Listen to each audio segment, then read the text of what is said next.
Hello and welcome to another episode of Video Game Logic. Today's episode was recorded on September the 27th, 2016. I'm your host, Gaming Psychologist, and with me as always, the lovely... Go. I can't answer that right now. The awful... Caffeine Rage, and you're just going to cut out a huge chunk of silence there, aren't you? Nah, I'll leave it. It's fine. On tonight's show, we will of course be discussing the games we've played this week.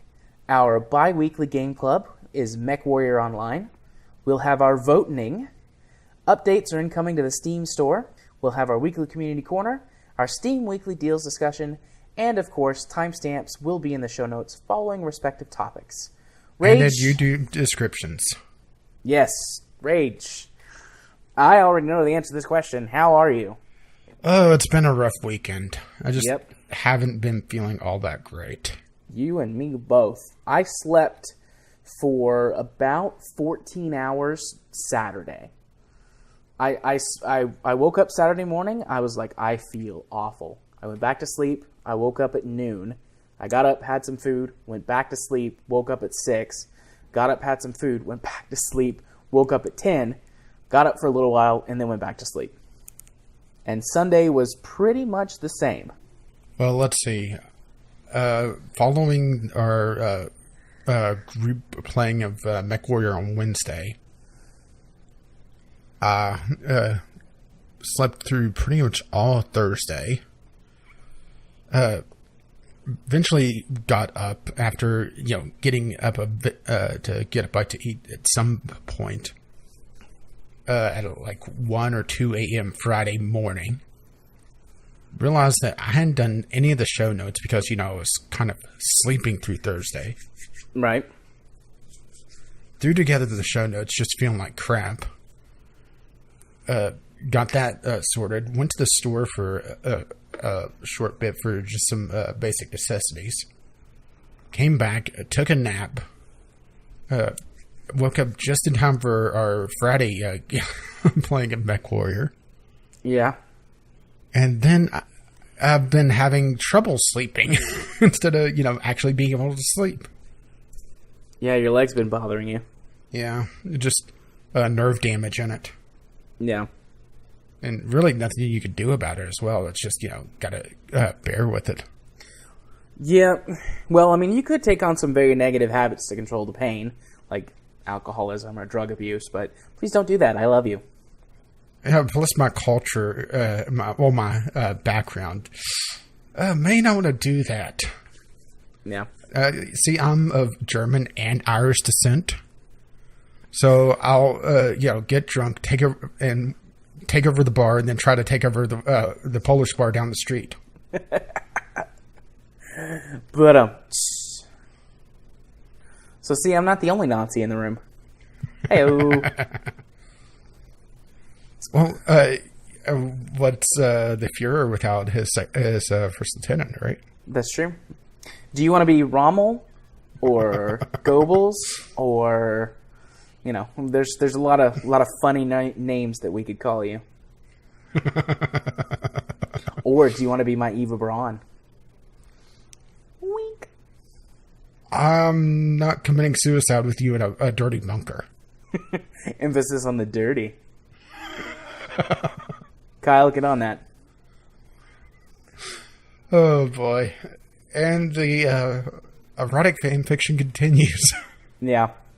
So yeah, continuing my woes though, my mom sprained her ankle Monday. She sort of fell off of a step. Weird. It's just getting older. Mom's body is much less durable than it used to be.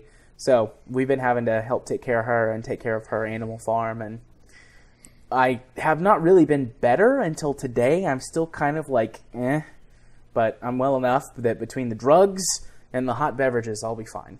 So this is going to be a wacky, wild ride, potentially. Oh, yeah. And I'm a little punch drunk from going from, a huge abundance of sleep to, not much sleep, but just a little bit of dosing here and there. Yeah. So, yeah, this is going to be fun. Yep. Okay, well, if there's nothing else to say, perhaps we should talk about games, Rach. No, let's talk about computer hardware instead. Oh, okay. Okay. Because immediately after recording the last episode, I pulled my computer apart. Yep. You performed surgery, and we all saw through Twitter that the surgery was successful. So, how is the upgrade? A pretty massive jump from the 7800 series to the RX 480.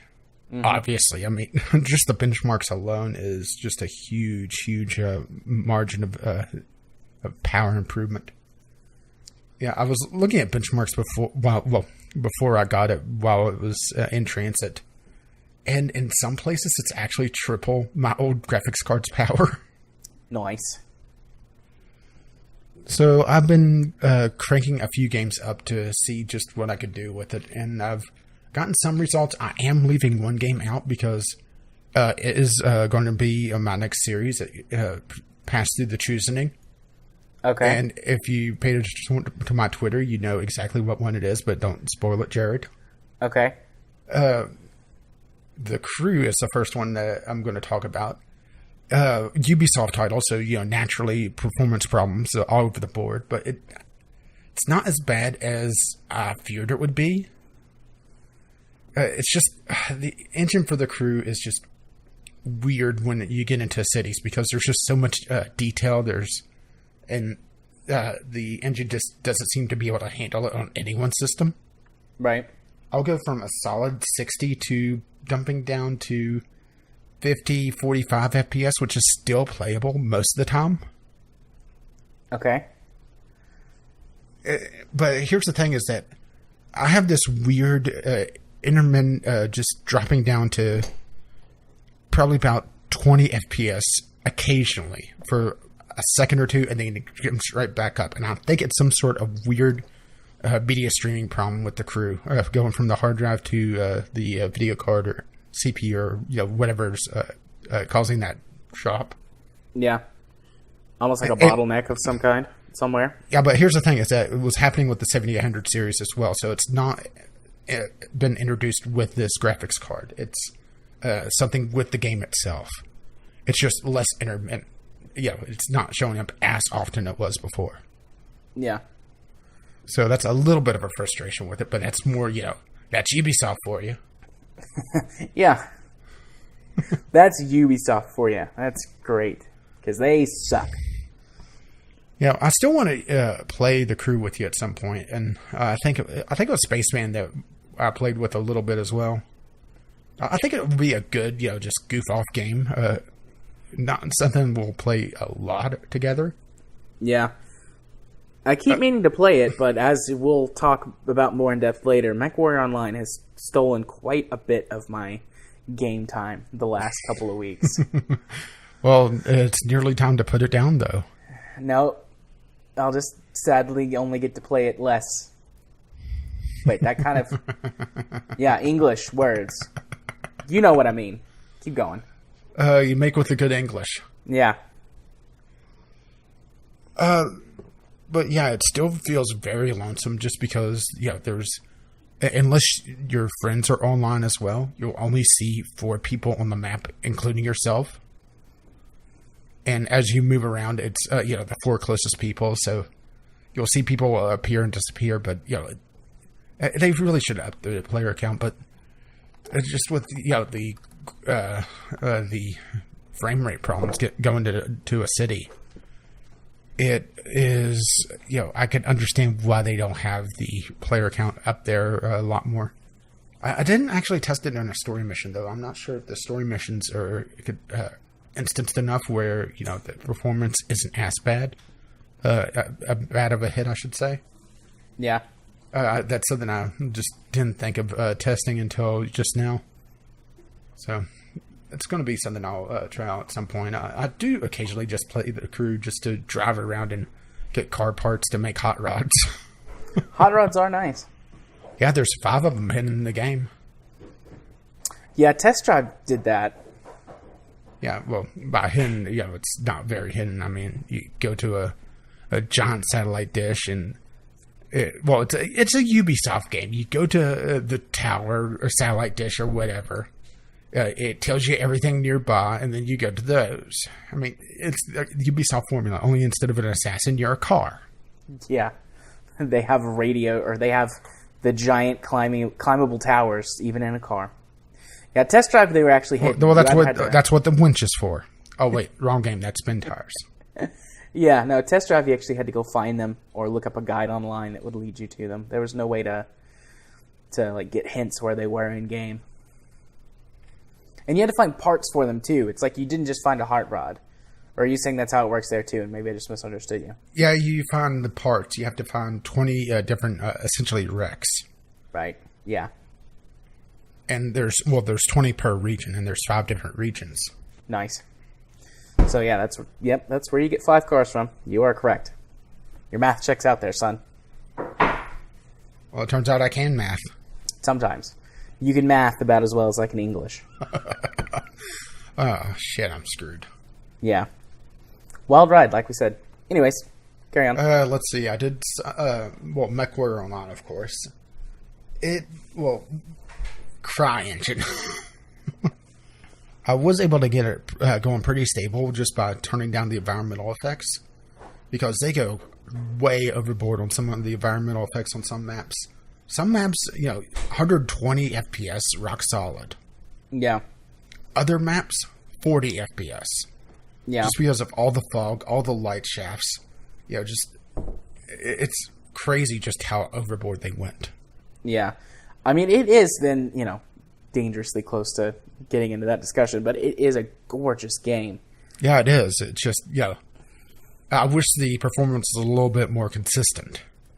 Yeah, well, I mean, my thing is I, record and stream a bunch of it. Mm-hmm. That's where most of my drops come in.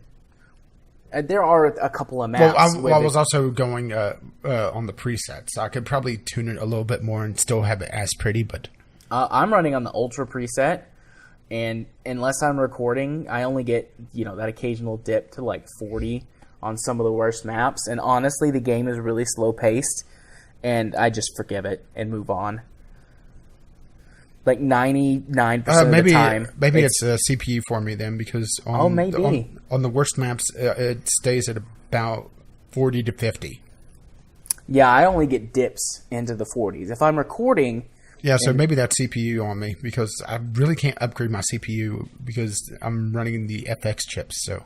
Yeah. The AMD versions of the CPUs. How old is your CPU?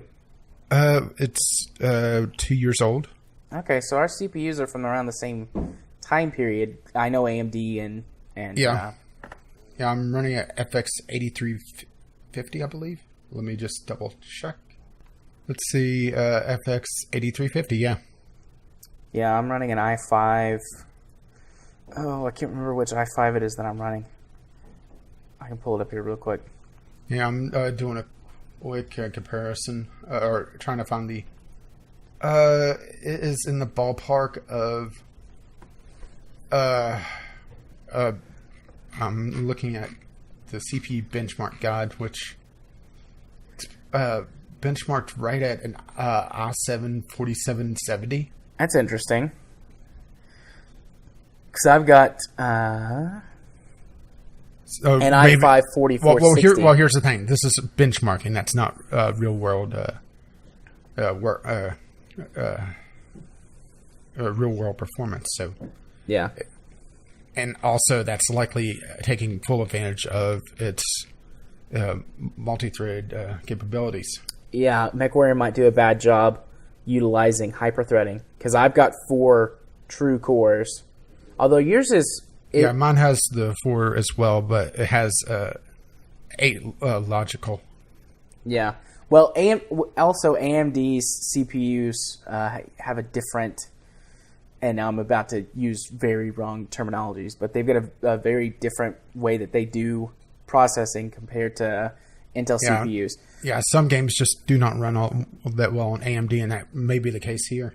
Yeah, because I mean, now I'm getting, when I'm recording and one of my CPU cores is tied up, I'm getting 40 FPS on some of the worst maps, and it holds steady there the whole match. But if I'm not recording, I only get occasional dips below 60, even on the worst maps with it on the Ultra preset. And it's not graphics cards, because your card is got a higher clock speed than mine. Otherwise, they're the same, so your graphics card is stronger. Yeah, maybe there's something going on with my system, and I need to look at it, because there is no one really complaining that much about AMD performance there. Yeah. I mean, it's still perfectly playable, but... Yeah, you could have some other bottleneck somewhere, too. I doubt that your system RAM would play much into it, but maybe. Running 16 gigs. What's your RAM speed, though? It's a DDR3. I'd have to go hunting for the original buy order, though. Mine's DDR3, and I want to say 2044 megahertz. I don't know. It's a very minuscule difference. We're getting into that whole... Yeah. I have a bottleneck somewhere that I need to sort out for Mechwarrior. Yeah. Which, I'm probably just going to be playing whenever you guys are playing anyway, so it's not that big a deal. Yeah. So welcome again to the PC portion of the Video Game Logic podcast. Shall we talk about another game then?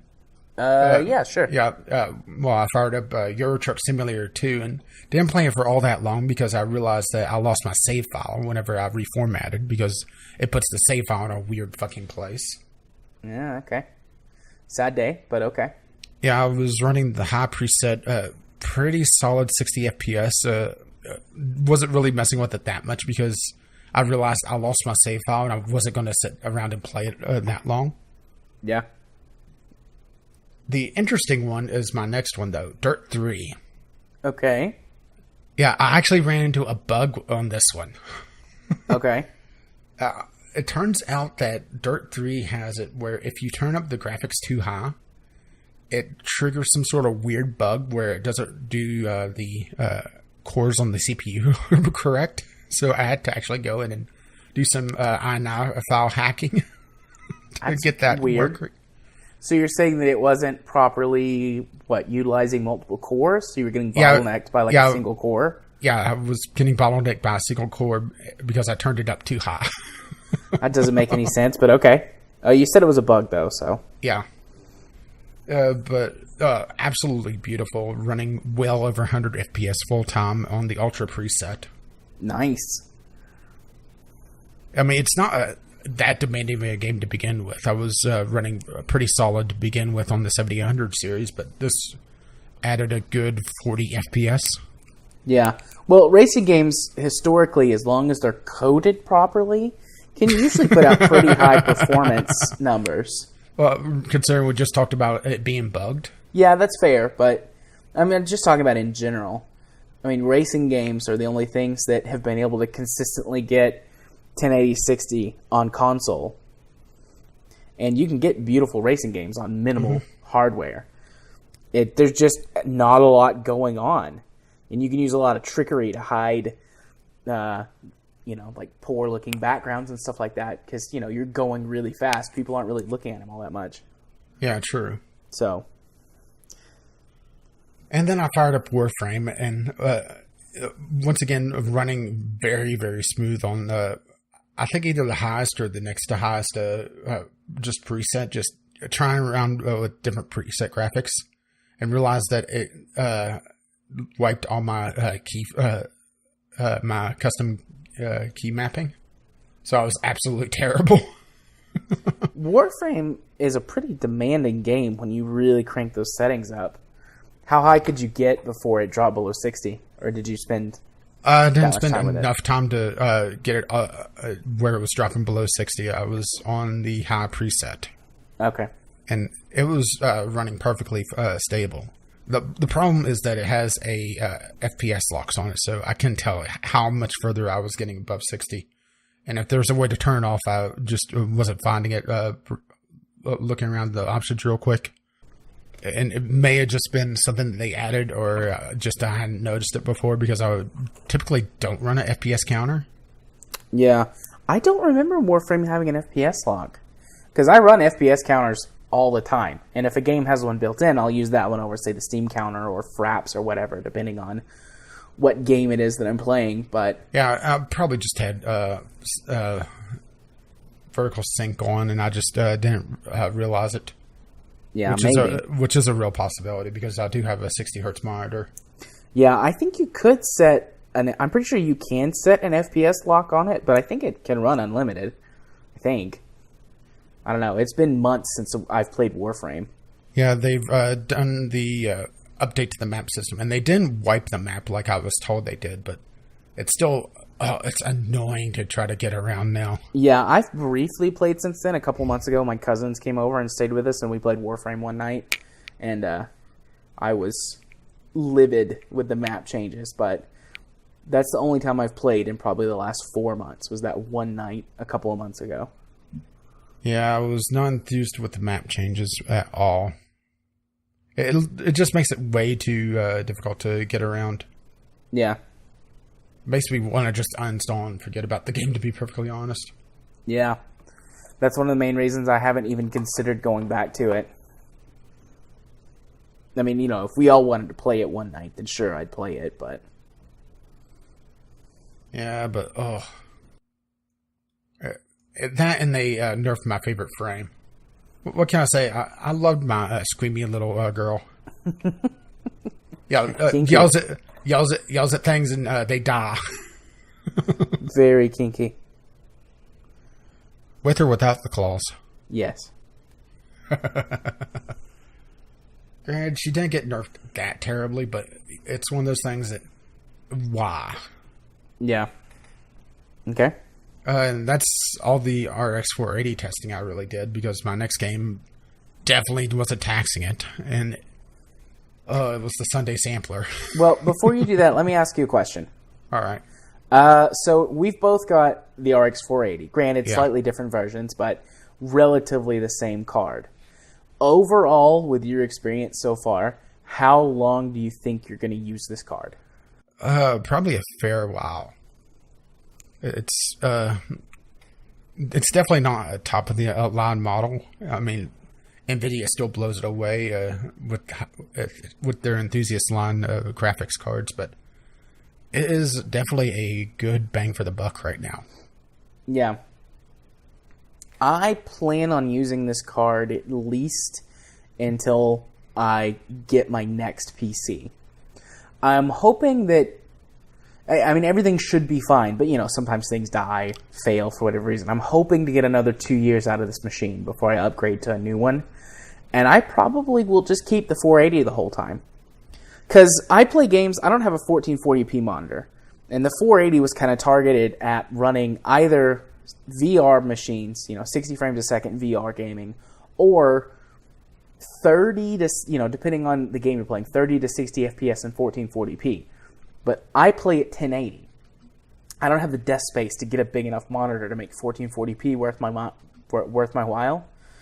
So I'll probably be all right on the 480. And especially since I don't really care about graphics settings. I mean, it's really nice to have everything cranked up to ultra and still get 60 plus FPS. But I don't care to play games on medium or even low.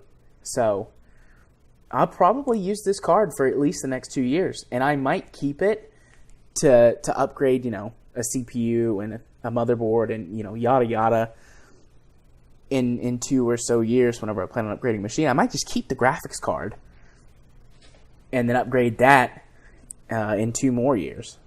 I mean, 4 years is a while to run a graphics card, but it could do it. Yeah, I see at least 2 to 3 years with this. It really depends on what game developers do with their titles once the PlayStation Pro... Oh, that's still such a stupid name. And the Scorpio, just what happens there. I think the more telling factor is going to be once DX12 and Vulkan start to become the norm instead of... Not necessarily the exception, but kind of this rarity. Mm-hmm. Because, I mean, DX12 and Vulkan have only been around for a year, or has it even been that long? But regardless, once that starts to become the standard... You're scratching your mic. Sorry. Well, I was more letting you know so you didn't find that out in post. Yeah. I fixed it. My wires got tangled up again. Anyways, once DX12 and Vulcan start to become the standard in the next year or two, I think we'll start to see some extra oomph come out of these cards. Because even in testing now, in games that really properly utilize it, like Ashes of the Singularity and Doom, and there's a couple other games that actually properly utilize it. Hitman, and I think Tomb Raider, the new Tomb Raider, uses it properly. You can see 10-15% boosts in DX12 and Vulcan compatible cards. So I wish I just before I picked this up, Shadows of Mordor was on sale and I didn't get it. So I balked at it, then bought the card and forgot to grab Shadows of Mordor while it was on sale. I did get a toy though, and it's going to be one of my weekly picks. So one of my weekly picks is something that I picked up. Okay. And you're looking at this thinking, okay, which one did you get? Yeah. Gee, I wonder which one it could be to try to tax the card. I wonder. I'm not going to spoil the two, but I would make a joke, but I'm not going to spoil your picks. But okay, I just wanted to ask that question now that you have the card, the new card. Yeah, and one thing that it's nice, I went with the Sapphire Nitro Plus, if you don't remember, is that Sapphire actually has it where you could remove the fans and just send those in if something happens to them. Yeah. Instead of sending in the entire damn card. Yeah. Yeah, I do not have that option. So, I would have to replace the whole card. Or, send the whole thing to him. But I've got my 750 Ti sitting in a box in some anti-static protective plastic or whatever that stuff is. Well, I have my 7800 series sitting in my 480 box, seeing if it makes it feel, more powerful. Soak up some of that extra power. It just left some of it laying around. Quick, grab some of those megahertz. Okay. And of course, there's also, a little bit of tweaking with the overclocking. I don't think there's a lot of room with my version just because it comes factory overclocked already. Yeah. So it's more just trying to get a little bit of extra performance out of it. But I think it's more just what I'm probably going to hit a lot more is CPU bottlenecking now. Yeah. And there's nothing I can do about that. Yeah. Short of replacing my entire motherboard because I'm pretty sure I'm at the top of the line for the socket I'm running. Yeah, I could, if I really wanted to, I could get an i7 or one of the more powerful versions of the i5, but I just don't think I need it. Most games don't suffer from CPU bottleneck unless you're running a really old CPU.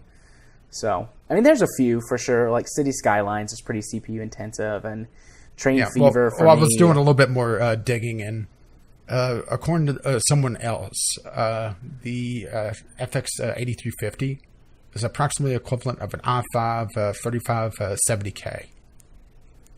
Okay. Which isn't a bad chip either for right now. No, definitely not.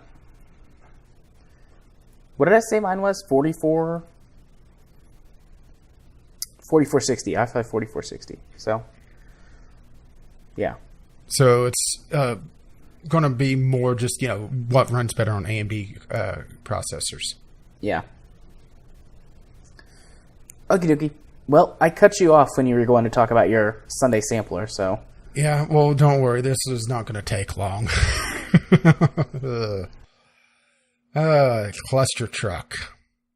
There's games out there that will take the problem of a genre and completely fix it. Right. ClusterTruck for the first-person platformer does not do this. No? No. As a matter of fact, it adds to the problems of the first-person platformer. Oh. I understand where they're going with this. It's YouTube bait. Yeah. it's random. I will admit that it is a funny premise. It's almost Matrix-like. Matter of fact, it is Matrix-like if you have the proper power-ups. Hopping along trucks as they barrel along a level and, get crushed or, run to one another. But if you're not looking for that sort of just random violence and want an actual platformer, it's not that great just because of the randomness involved. Granted, at the very start of the level, the trucks always move the same way. They'll all, converge or do whatever they do. The problem is, once you get going, physics starts to take over. A little bump that the truck takes a little differently each time can have some greatly different results to the point where it feels almost like a leap of faith in just some levels come down to more luck of if you could even finish the fucking levels. Yeah. And that just completely turned me off on it. And I'll be perfectly honest. I don't know why Tiny Build keeps sending me review copies, because this is the third Tiny Build game that I've done a Sunday sampler on. And I've had a severe problem with all three of them. And this, I should say, that I can think of. Because I'm sure that there's... I've probably done another Tiny Build game. They seem to throw out review copies like it's a ticker tape parade or something. Yeah, they're probably just going for maximum exposure. Yeah, if it was a third-person platformer, I think I would have enjoyed it better, just because you have that spatial awareness and could see where the hell you're landing, without having to glance down and then, if you glance down, you're not looking where you're trying to aim for. It's that weird disconnect. Yeah. Yeah, so I'm watching the trailers on YouTube. Like, I've heard a bunch of stuff about this game from various places over the course of the last couple of days. Or maybe it's just I'm a damn hard critic, which is... No, I'm looking at this game and I'm going, this would be really funny with the right YouTuber for about 5 minutes. And then I would be done watching it. Well, it does have Twitch integration. And, that's where I think they're really trying to go with it. Have your Twitch followers vote to have the trucks blow up under you, or have super trucks, or something like that. It's just one of the things that if this was a different genre, if it was a third-person platformer, it would be a little bit easier to navigate around. And I'd prefer it to be a lot less random on its physics. Because there'll be one time where, you're unable to finish a level just because, the truck that you need to be able to jump on to get to the goal, just flipped over. Or, you're taking a long jump trying to have a decent time. Well, one time the truck on the right is the one that gets through. Sometimes the truck on the left. Sometimes neither truck gets through. And it's just proven to be very, very frustrating to me. Yeah. Watching the 2 trailers on Steam, I think I've seen all I care to see about this game. Honestly. Like, I hate platformers. I hate especially first-person platformers. Well, there's a reason why there's not a lot of first-person platformers. It's just that you lack the spatial awareness. And also, it's very hard to be able to time your jumps correctly when you can't see your fucking feet. Yeah. The lol random of this is not enticing to me. So yeah, I totally see where you're coming from. I'll probably go watch your video. Well, I think I did all of 10 minutes. That's good enough. That's plenty of time. And that'll be all the time I need, and then I'll be done with this game. Oh my. Wink. That's not even the fastest I can go. Anyways. Yeah, well, in the video, I showed a couple times that I was just falling between trucks, and I couldn't tell until it was too late. Granted, I wasn't doing that on purpose, and the first few levels I was doing actually really well because I practiced it, And there's not a lot of randomness in those levels. It's just later on.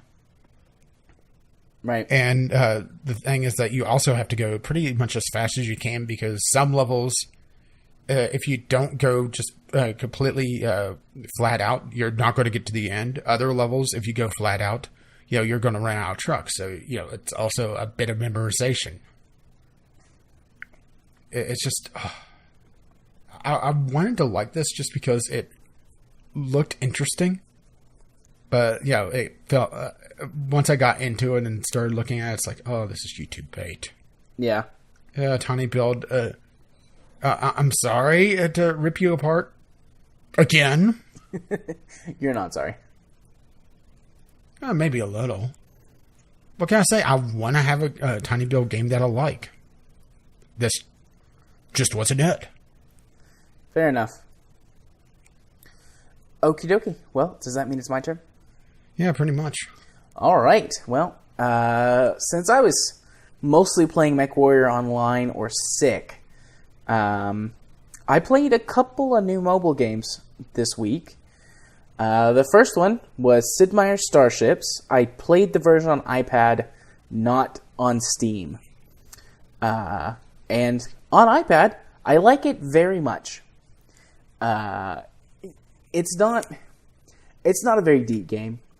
It's not a game with a lot of strategy or tactics to it at all, but there's just enough compared to other games that are on tablets that it feels very deep and engaging in the environment that you play it on. Like, if I played this game on PC, if I paid more than like a couple of bucks for it, I would want my money back. But I paid $10 for it on iTunes, and I feel like it's worth that on an iPad. And Sid Meier's Starships, in case you don't know, is, I think, the most recent Sid Meier's game that has been released. It came out, I think, last year, or was it earlier this year? I think it was last year.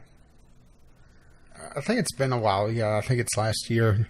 Because I remember a lot of people saying that, they were very disappointed in it. Yeah. At least on the PC version. Yeah.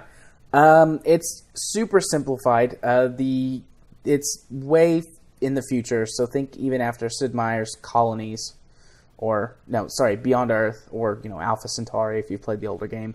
It's like beyond that. Humans have colonized multiple worlds. Hang on, I'm going to look to see what the next closest star is. But humans have colonized multiple worlds, and you get to choose one of 3 empires, and then you get to choose from a number of leaders that each get their own unique bonuses, both a starting bonus and then a passive to help you in like combat or the meager amount of diplomacy that there is. And you get one fleet that you can fly around, and you can upgrade the ships very linearly, like upgrade their armor, upgrade their weapons, like the various weapon systems that they have, add drones to them, that sort of thing. And the ships more kind of transform as you upgrade various systems on them, and they get new designations once you upgrade enough things. Like, you start out with 2 corvettes or 2 frigates, and if you, for example, upgrade the engine a couple times, it'll become a fast corvette. Or if you upgrade the armor enough times, it'll become a destroyer. If you upgrade the weapons enough times, it'll become a cruiser. If you add enough drones to it, it'll become a carrier, that sort of thing. But honestly, your ships all eventually kind of morph into super carrier dreadnought things. And they just kind of get the generic battleship term. But like, I have 3 ships in my fleet. You can add up to 5 ships, but I tend to upgrade the ships as much as possible and then add a new ship and upgrade it and so on and so forth. So I have fewer but more powerful ships. And I mean, they're all just the same.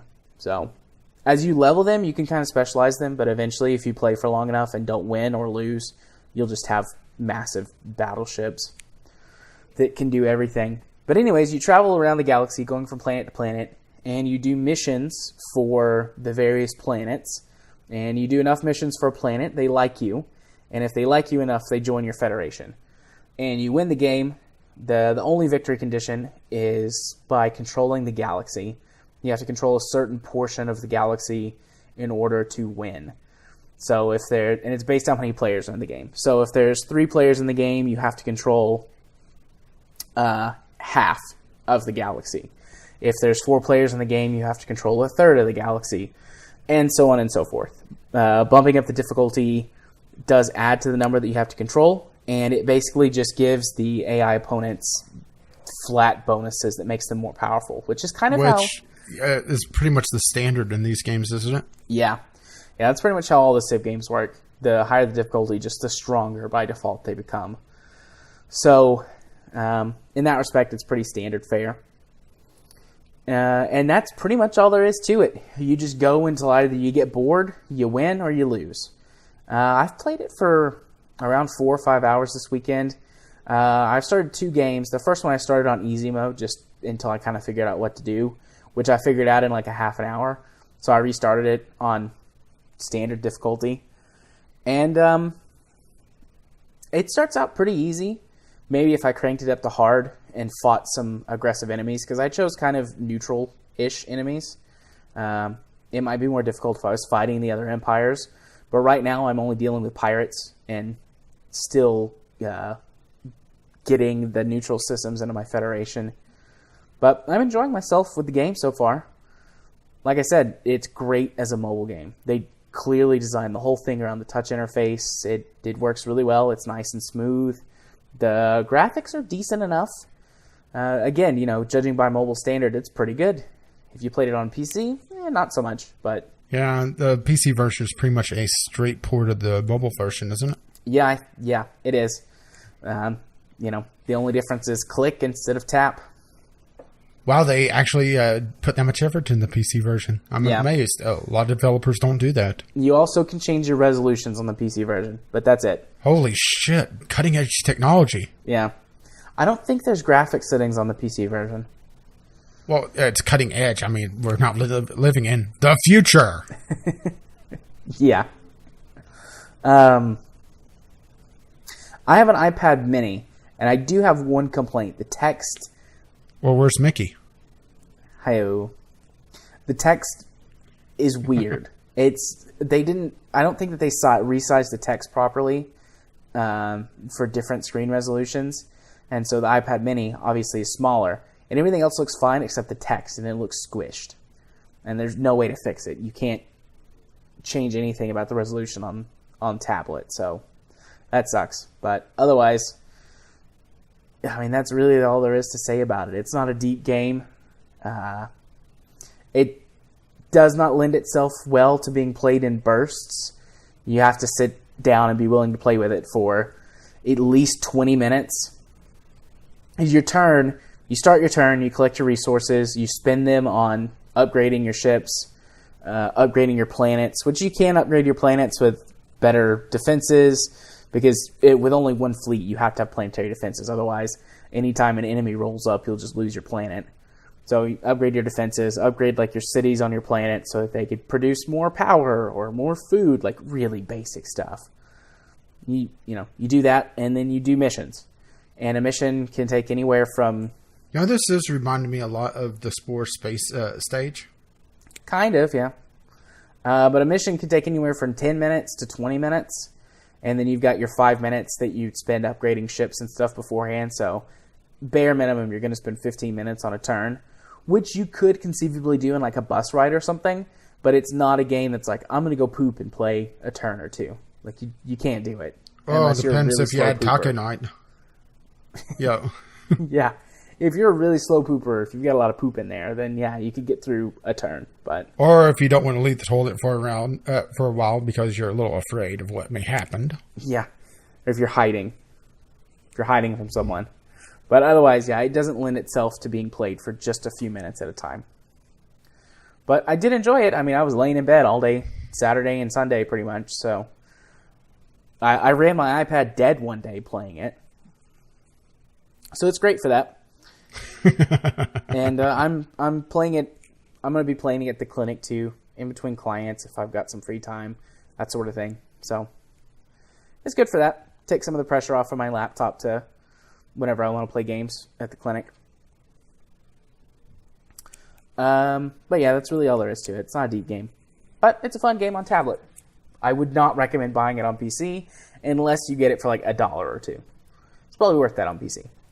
Yeah, I wonder if it's the same price on PC. I don't know. It released on PC for $15, and it was, I think, always $10 on mobile devices. What is it now on PC? It's $15. Okay, so yeah, the PC tax. Yeah. I have no idea what it's been on sale for in the past. I know it's gone on sale. And it has a 30 FPS lock as well. Oh, see, that's not something that I noticed on the tablet. Well, I imagine that's probably normal for the tablet. Probably, yeah. Let's see. According to this, historical low has been $3.74 on Windows Game Store. That's not Windows 10 Game Store, by the way.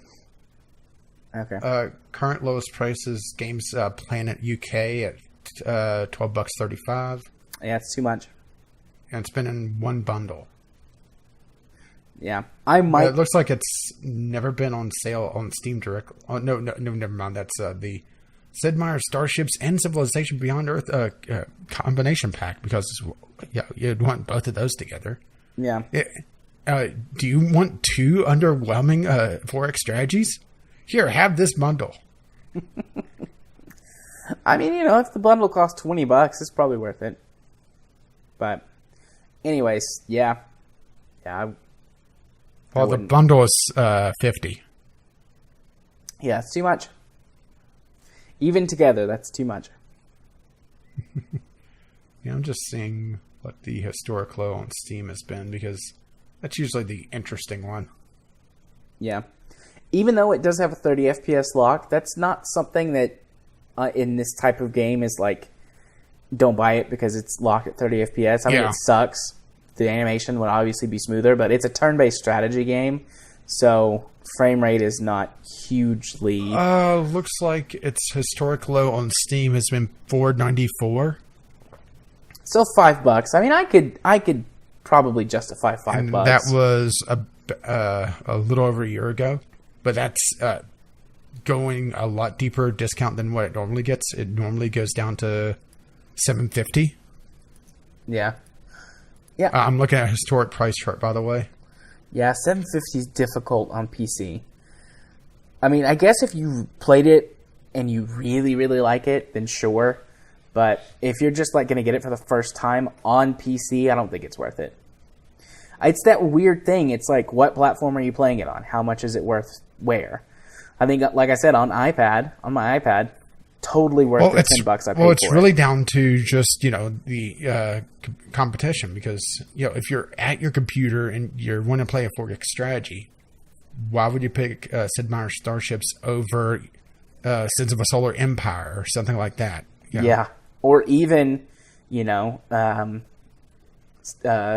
Beyond Earth. Yeah. Way better game, and that's not even I was going for a more space Forex game than just a sci-fi one, but it's still the same idea. I got you. Fair play. But yeah, that's the thing. There's much less competition on a tablet for that sort of game, so it's worth more on that platform. All right. Anyways, the second game I played this week, mobile game, is a game called Mystic Messenger. This is a game I'm playing on my phone, and it is a lot like those Lifeline games that I've talked about before, in the sense of like it plays out over multiple days, 11 days to be specific. Mystic Manager is an anime-style drama adventure, well, not really adventure, but drama type game. Downloading a manager app leads to chatting with hot guys. That's actually incredibly misleading as to what this game is. I saw it somewhere randomly, and I was like, this will be a funny thing to talk about on the podcast. I downloaded an anime game to chat with cute boys. But it actually is a really, really deep, interesting game. It's incredibly story-based, so I won't say too much about the story itself, but you download this app and you wind up wrapped in something that is much deeper than it first appears. And it's an app that looks like a messenger app. So you can get emails through it, text messages, and phone calls. Or if it's like my messenger apps, I get nothing from most of the time. And it's got chat rooms and things in it. And you go through a really, really big story bit in the beginning, like 20 or 25 minutes worth of story. And then the game opens up into what it actually is. And so it's, as time passes, you'll get messages from these people. You can chat with them in chat rooms. And it really behaves like a choose-your-own-adventure.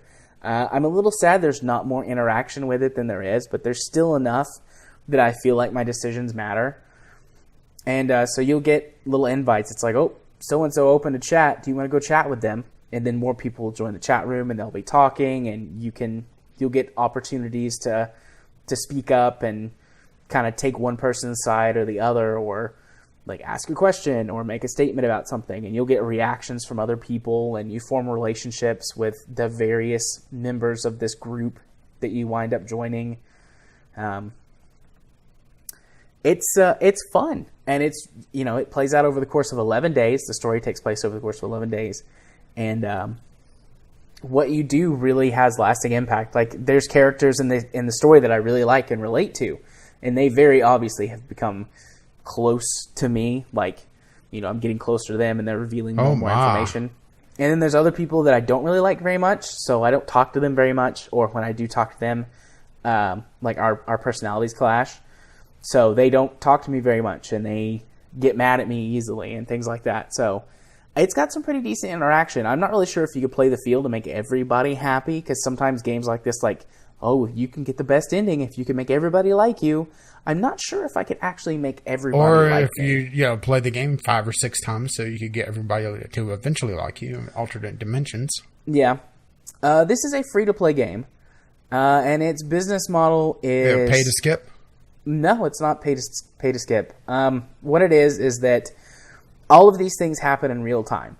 So you get a little bit of a grace period. Like, if a chat room opens up and you don't join it immediately, you get, say, 30 minutes to join it to get in on the beginning. Otherwise, you jump in the middle, or you miss it altogether. And if you want to go back, like if you completely miss a room, or if you want to start one over because you realize you said something really stupid and pissed somebody off. Yeah, if you done fucked up and you want to go back and fix it, you have these little things that are they're hourglasses, and they just let you kind of rewind. Either rewind an event and redo it, or if you completely missed it, you can do it after the fact. And it costs 5 hourglasses to do that. And the game gives you 100 hourglasses to start with, which is the equivalent of spending $5 of premium, for $5 worth of premium currency. And I haven't used them, very many of them, because I'm like, it just runs in the background, and it acts like any other app you have, and it'll pop up, and it's like, you got a message from so-and-so in Mystic Messenger. And you open it, check the message, respond to it, or you don't always have to respond. Sometimes you just like read them, and it's like, okay, I know this thing going forward. And if you do that, if you check it frequently enough, then you don't have to spend any. I mean, I've missed a few. Sometimes things happen in the middle of the night. A couple of times, like chat rooms have opened in the middle of the night. So in other words, it's probably the worst game possible for me. Yeah. But, I mean, I really enjoy it. It's really, really interesting. The story is really deep and interesting.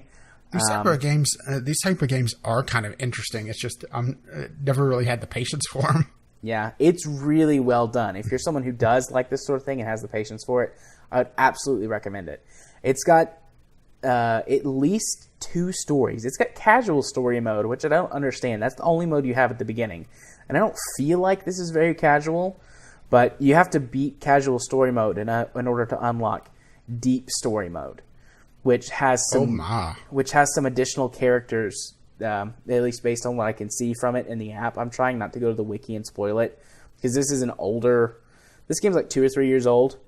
So there's obviously a huge wiki with everything you want to know about all these characters.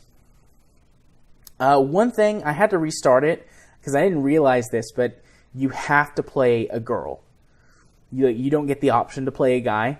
So like I created my first character, and it doesn't tell you that up front. So I created my first character, and also it's Japanese. So some of the character models, it's really difficult to tell if they're supposed to be male or female.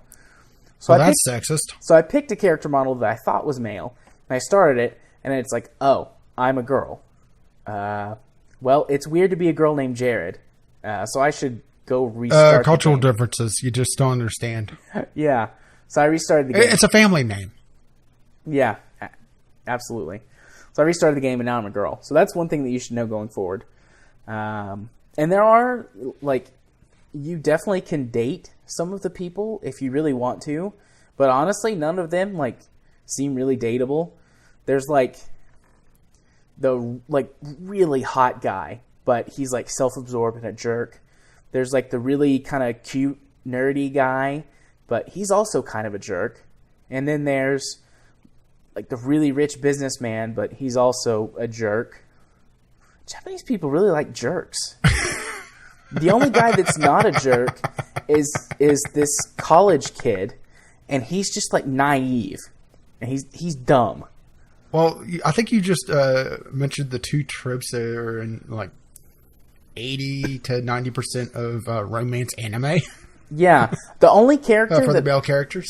Yeah. The only character that I really like and would want to date in the game is the only other girl that uses the Messenger app, and she's not gay. So, me and her are just, like, best friends. Well, not with that attitude. Me and her are basically best friends.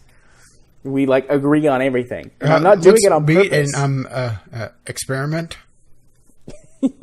Yeah, I'm not doing it on purpose. Like, she just is naturally my best friend because it's like, oh, yeah, I totally agree with you. I absolutely agree with that thing that you're saying. So she really likes me. But just go over there wearing a lab coat and saying, time to experiment. Yeah. Anyways, yeah. So, yep, you're definitely playing a girl going forward. And you can earn the hourglasses for free. You get hearts whenever you say or do things that people like. And whenever you get 100 hearts, you can trade it in for an hourglass. So, it's pretty easy, too. Like, as long as you're, like, actively getting, participating in the chat conversations.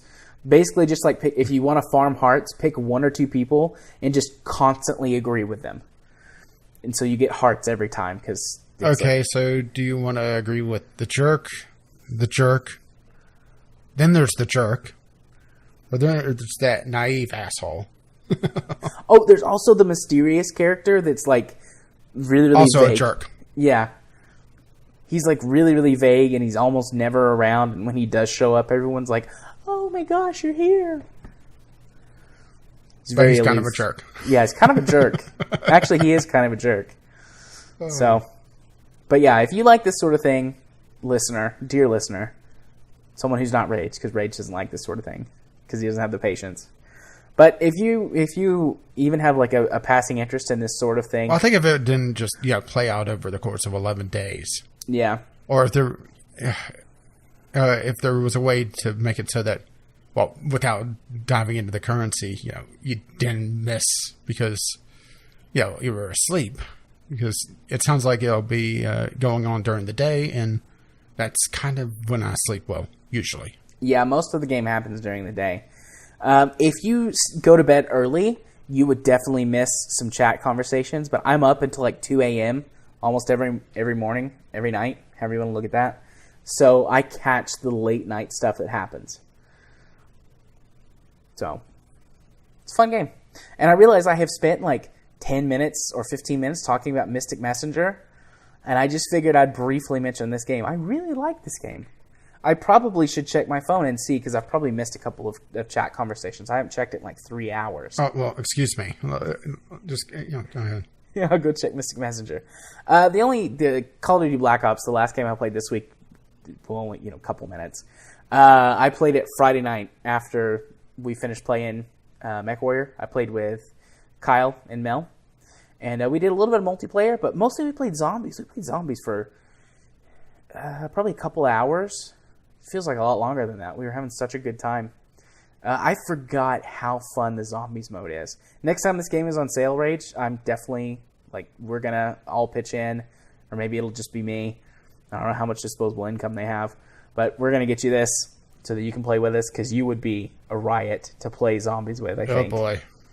And you're not a big Twitch shooter guy, is that right? Am I remembering that right? Yeah, I'm not huge on Twitch shooters. I'm okay at them. Me and Mel are about the same skill level. Kyle is pretty good, so it's fun. I wasn't terribly good playing Dirty Bomb. Yeah, but I mean, the zombies... I was a lot better at TF2, but that's a bit slower paced and also a little bit more wacky because, the soldier is kind of blowing himself up the entire time. Yeah, we had a blast, so we're definitely gonna be playing more of that as we go along. Maybe Friday night. Guys, if you listen to this Kyle, you listened to it early, but cheeky little monkey. Maybe Friday night after we finish streaming, we could play some more zombies. I don't know what you're doing this weekend, but call me or email. You're fine. You can call me, text me, whatever. Play some zombies. All right. Well, those are the games that I played this week, which means that it's time to move on to our bi-weekly game club, where we played Mechwarrior Online. Silence. I don't really know where I was going with that. I just kind of... Yeah, well, I was wondering where you're going with that. Nah, it's fine. Fix it in post. So, Rage, Mechwarrior Online. This is our bi-weekly game club. I would say spoilers, but there's not really anything to spoil in this game. Spoilers, there's giant mechs. Yeah. For those of you who do not know, Mechwarrior Online is a free-to-play, multiplayer-only game set in the BattleTech universe. Specifically in that universe, it takes place during, potentially immediately after the first clan invasion in the 31st century. It's in around the 3050s, 3060s year timeline. So before, what's his name? The Black Hand? Was that them? I don't know the lore that well, and they don't really explain the lore in this game, so don't ask me. Yeah, I think it's the Black Hand, or maybe the Brotherhood of Jacob. I don't remember. That to me is the least interesting point of history or of lore in the BattleTech universe. I really like the clan wars, and I also like the stuff, the Civil War that happened when the Star League fell apart. Which, Rage, I'm sure you're going, what the heck are you talking about? But what? If we have anyone out there who is a BattleTech / Mechwarrior fan, you know what I'm saying. Rage, did you like it? Yeah, for the most part. At times it felt like the UI just wasn't giving me the info I needed, particularly when I was getting shot. Yeah. The UI is definitely a bit obtuse. They definitely went with the more realistic, in air quotes, because, battle max, but depiction. I mean, the cockpits are chock full of information. And once you get used to the game and can really tell what's going on inside the cockpit, all of that stuff is really helpful. There's very few things in there that are just like set piece decorations. Mm-hmm. If you look down at your console, it'll tell you what's going on. I mean, you have your HUD, which also gives you that information. But on the console, you can see, it depends on the mechs, because each of the different mechs has a different interior. But you can see some of your damage, your heat, leads to your some ammo. Real advantage or disadvantage, depending on the mech. Yeah, for sure. Some of them have got little radar detectors mounted easily in view in the cockpit, which is really useful. So, good stuff. I mean, you also can play in third person, but you lose so much info in third person. Yeah.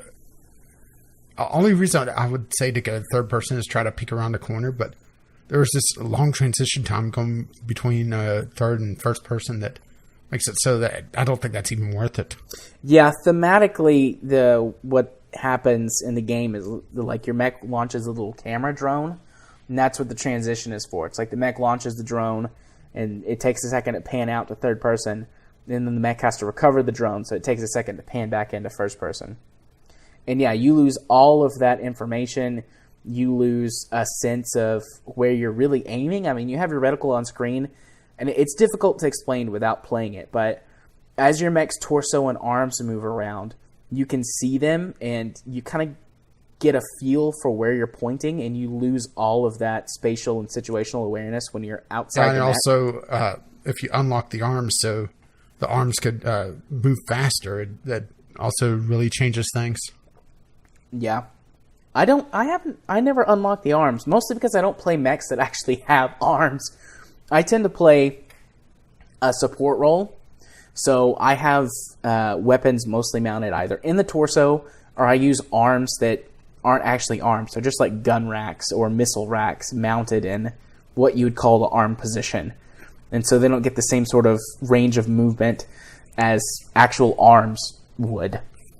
Well, the mech I've been working with the most, the Battle Master, its particle cannon is mounted to one of the arms, so I could unlock the arms and get a shot off at a little bit further than my torso twist, which is not that great on the Battle Master.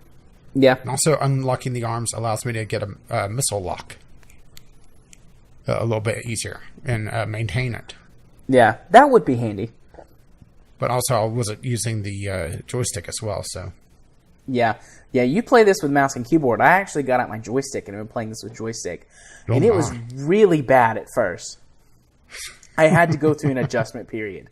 But once I kind of got past the little learning curve with that, I love playing with the joystick. I would hate to play it with mouse and keyboard. Mostly because there are a lot of buttons you have to use. And on my joystick, I have 6 buttons between my my pointer finger and my thumb. Plus, I've got a hat switch, so I can do zoom and night vision and heat vision on the hat. So I can have I use 1 of the buttons for zoom, 4 of the buttons for weapon groups, 1 of the buttons for targeting, and then the hat for zoom, heat, and night vision, and then. Yeah, it definitely reminds me of the older Mechwarrior games where, you have the entire keyboard used. Mm-hmm. I mean, there's still several buttons I use on the keyboard, too. Because I use W and S for throttle control. Because I don't have a HOTAS, I just have a joystick. Mm-hmm. So the throttle on it is not very good. I mean, it has one, but I just don't use it. So I use W and S for throttle control. A and D to control my mech's turning, because I was trying to use the yaw function on the joystick to turn the mech, and it just didn't work. I just couldn't do it. So I disabled that. And then I use spacebar for jump jets. And I use backspace to toggle chain fire. I guess that's all the buttons I use on the keyboard. So yeah, not very many actually. Mostly just my left hand, covering WASD and spacebar. Compared to other free-to-play games, like War Thunder and World of Tanks and et cetera, they do get you to the action a lot quicker with your custom stuff. That's probably the best model I've seen for it. Yeah, so in pretty every other free-to-play game I've ever seen like this, multiplayer free-to-play game, you've got a tier system, and you start at tier 1 with the crappiest stuff, and you work your way up to whatever the maximum tier is. Mechwarrior doesn't do that. You can buy any mech at any time. There's no restrictions except just having enough money to buy it. And the game is really generous in the beginning. It has these things called cadet bonuses. So for your first 25 missions that you play, your first 25 matches, you get a huge, huge bonus. Plus... Yeah, and it scales, so the first match you play gives you the biggest bonus, and then the 25th mission gives you the smallest of the cadet bonuses, so you could jump into a mech pretty quickly. Yeah, if you save your cadet bonus all the way to the end and just use the trial mechs, which I guess we should explain because I don't think any other game has a concept of a trial vehicle. But if you go through all 25 of those and you complete the gold challenges and the training mission, you get around 20 million C-bills, which is the game's kind of standard non-premium currency. Just think of it as credits or dollars, whatever. You get 20 million, which is enough to buy and outfit any single mech in the game. So if you've got one that you've got your eye on because you're a fan, or if you looked online and were like, oh, people are recommending this mech, you can buy it.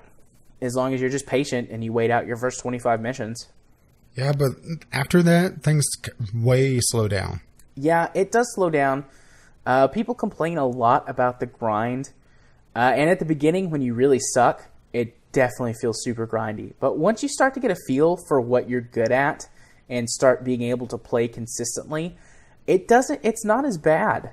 I'm able to rake in 150,000 C-bills on average per mission.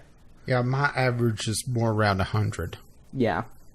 So, I mean, that can still take a while. I mean, if I average 150,000, that's 10 missions, 1.5 million. That's... Train. That's a train.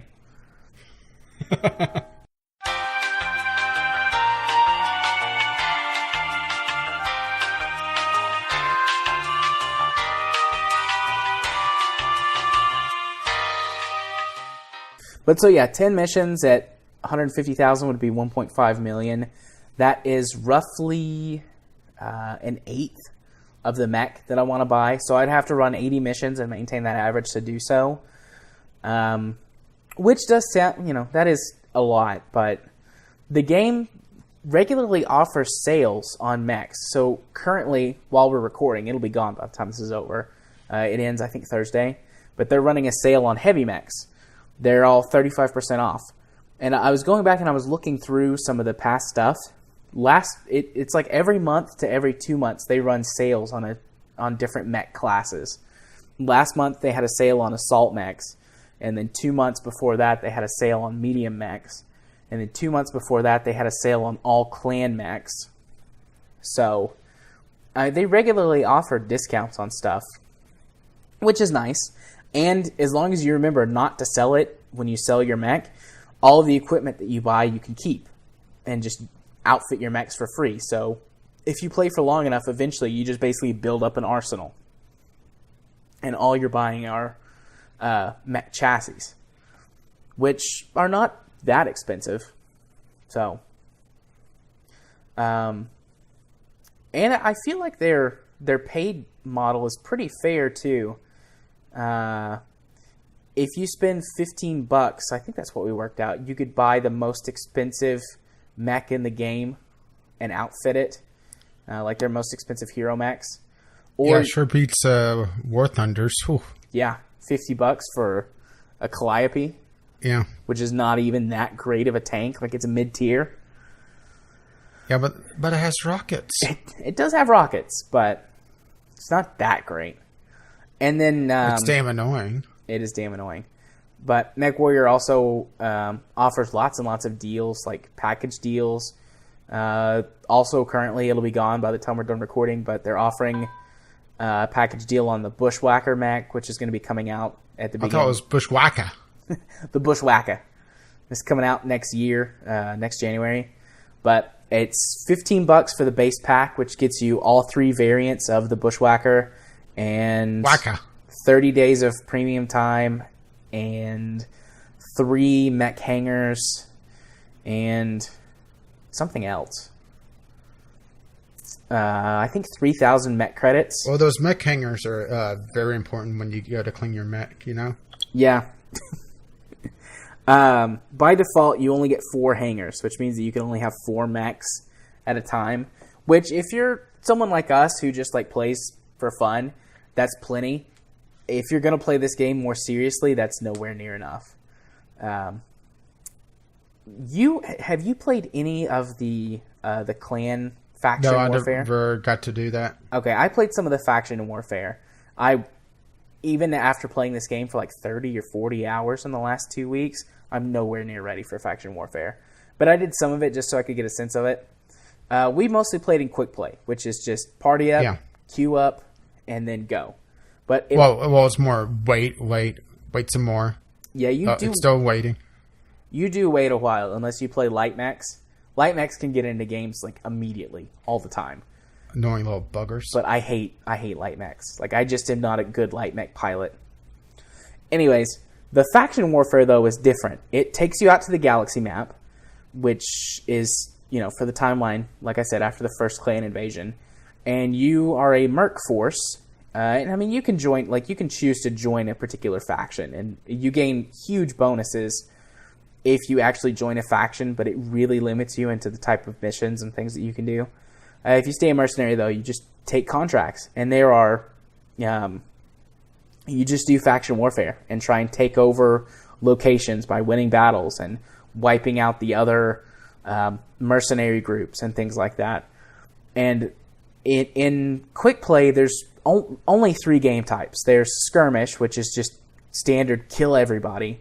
There's assault, which is each team has a base which can be taken over and you can win that way. Let's be honest, it's kill everybody. Yeah, but really everyone just kills everybody. And then there's conquest mode, which there are 5 points on the map that you capture, which earn you points. And then you kill everybody. But usually that game just devolves into kill everybody. In faction warfare, there's 2 basic types of missions that each have branching, or each have kind of sub-missions. There's recon and strike force. In recon missions, you're limited in the amount of mech tonnage that you can bring. And you have to do things like scout areas, retrieve data packets, that sort of thing. And you're actually penalized for killing enemy mechs. Like, if you kill them because they attack you, that's fine.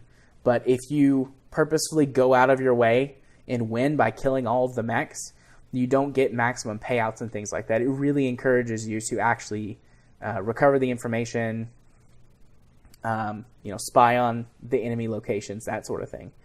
And then Strike Force is massive assaults. You build what's called a drop deck, which are 4 mechs that are unlimited tonnage. You just bring whatever you want, and you fight. And these are battles that'll last 30 minutes to an hour. And I don't even have 4 mechs, so I can't participate in those. But I did do several of the recon missions, and they are really difficult. Really difficult. Because, if you just join one randomly and you're not playing with a coordinated team, you get trounced immediately. Because a coordinated team is going to come in and defend their point and just wipe you out. So it really encourages team play, which is another thing. Probably the last point that I really, really like about this game compared to other games like this. If you just play in quick play mode, probably 75% of the time, you are going to find a team of random people who actually coordinate and work together. Yeah, that was actually really surprising to me, just how friendly the community was. Yeah. Most games like this, matches last 10 minutes. You're in, you're out. Everybody just, either moves together as one mass or does their own thing. But Mechwarrior is really slowly paced. I mean, you really feel like you're lumbering around in a, 50, 60, 70, 100-ton death machine. And it takes a long time to get from point A to point B. And people really try and coordinate. And for the most part, they're friendly. And, you get a few assholes. Yeah, or, people that try to be funny and just spam the voice chat. But they're the rarity, to be perfectly honest, which is just shocking to me. Yeah, community is really friendly, helpful. They know what they're doing. And that's nice. It's really nice to just join a team and, somebody's be like, okay, in, what type of mech are you running? So-and-so. Oh, I'm running this type of mech. Okay, you help out with this. All right, you got it. That sort of thing. It's nice. I actually leave voice comms on and put on my mic and my headset, even when I'm playing by myself, so that I can coordinate with my team. Yeah, but you do leave rude things in chat. Yeah, rocket ships. Sure. Most people think it's funny and just play along. I haven't had a single complaint. I got tons of complaints in War Thunder for that. I got banned from chat because of that. and War I Thunder. thought you got banned from chat for being a dick to that one guy. Well, yeah, that too. That was probably most of it. But I haven't had that experience in Mechwarrior, because most of the community is a lot cooler. Except for that one guy. Yeah, except for that one guy. Don't be that one guy. Don't be that one guy. Oh, sorry, Kyle. I don't really know what else to say at this point. I could keep going, but I'm about to veer off into comparing it to, the rest of the lore from the rest of the games and comparing it to the previous games and things like that. It does make me wish that it had a single-player component to it. I do wish this game had a single player. I really do wish that. I understand why it doesn't, but at the same time, it's been a while since we had a proper Mechwarrior that had a single player. Yeah, as far as I know, Mechwarrior 4 Mercenaries was the last single-player Mechwarrior game. I mean, technically the Mech Assault games came out after that, but they're much, much, much more arcadey. And I prefer the more simulation experience of really having to, getting to build your mech, manage heat, all that sort of stuff. The Mech Assault games don't have that. So, if you have played Mechwarrior 3, Mechwarrior 4, Mechwarrior 4 Mercenaries, this game draws tons of inspiration from those games. The building mechanics, roughly the same. Well, I should say the customization mechanics, roughly the same. A lot of the mechs that you know and love from those older games are in this.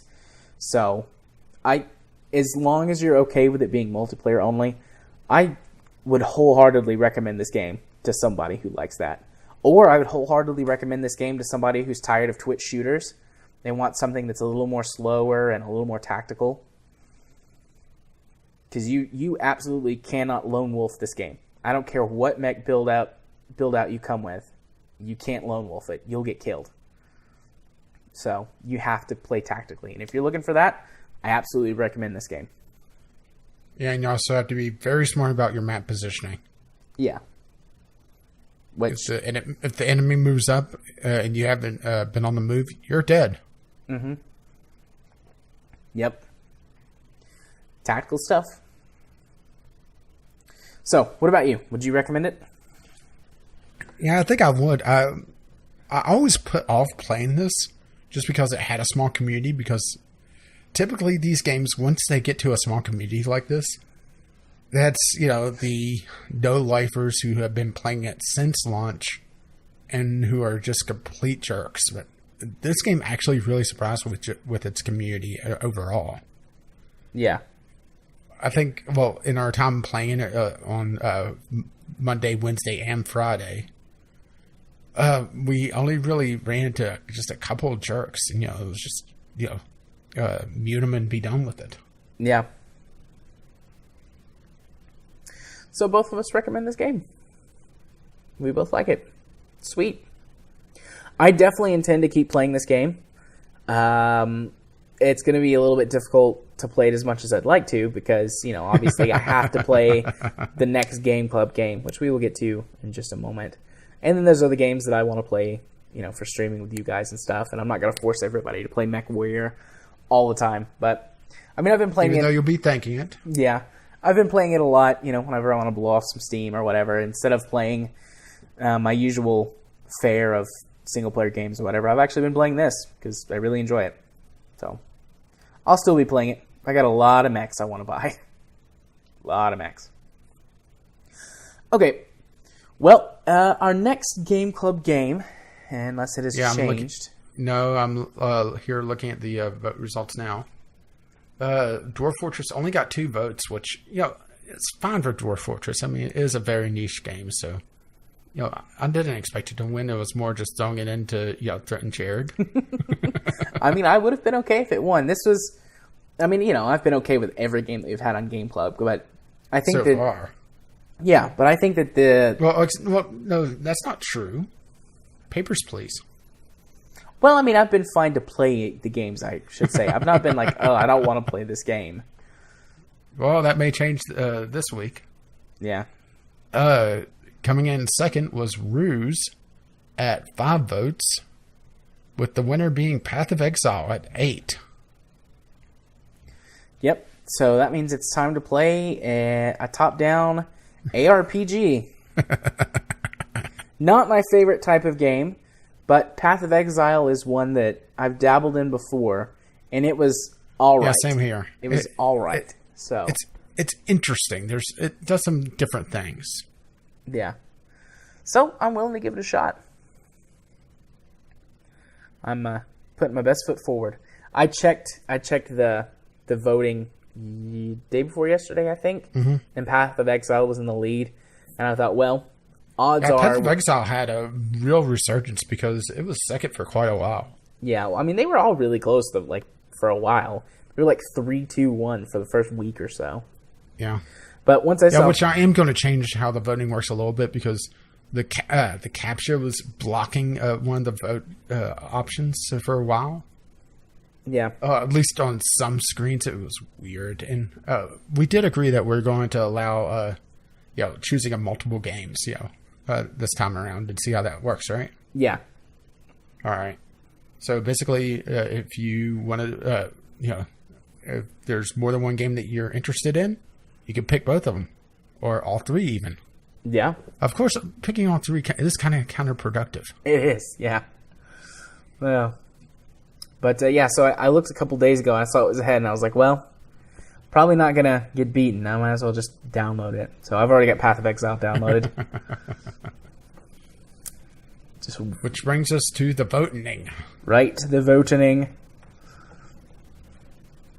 So the three games that we picked out this time, so going into October, Halloween, we wanted to pick... this one will be on October 25th, I believe. So it's the last one before Halloween, because Halloween's on our off week. Are you sure? October the 12th. This one will be on October the 12th. That's 2 weeks. Or sorry, October the 11th. No. The Path of Exile. Oh, no, you're right. I'm sorry. You got me confused because I was like, wait, we didn't play Path of Exile yet. You're right. That was my fault. I apologize. Remember, we're voting one ahead now. You're right. Totally my fault. Anyways, so yeah, these will be right before Halloween. So we wanted to go for some more atmospheric, kind of scary games. Your choice was? Alan Wake. I do have to ask a quick clarifying question. Is this the original Alan Wake or the sequel, American Nightmare? This is going to be the original. Okay.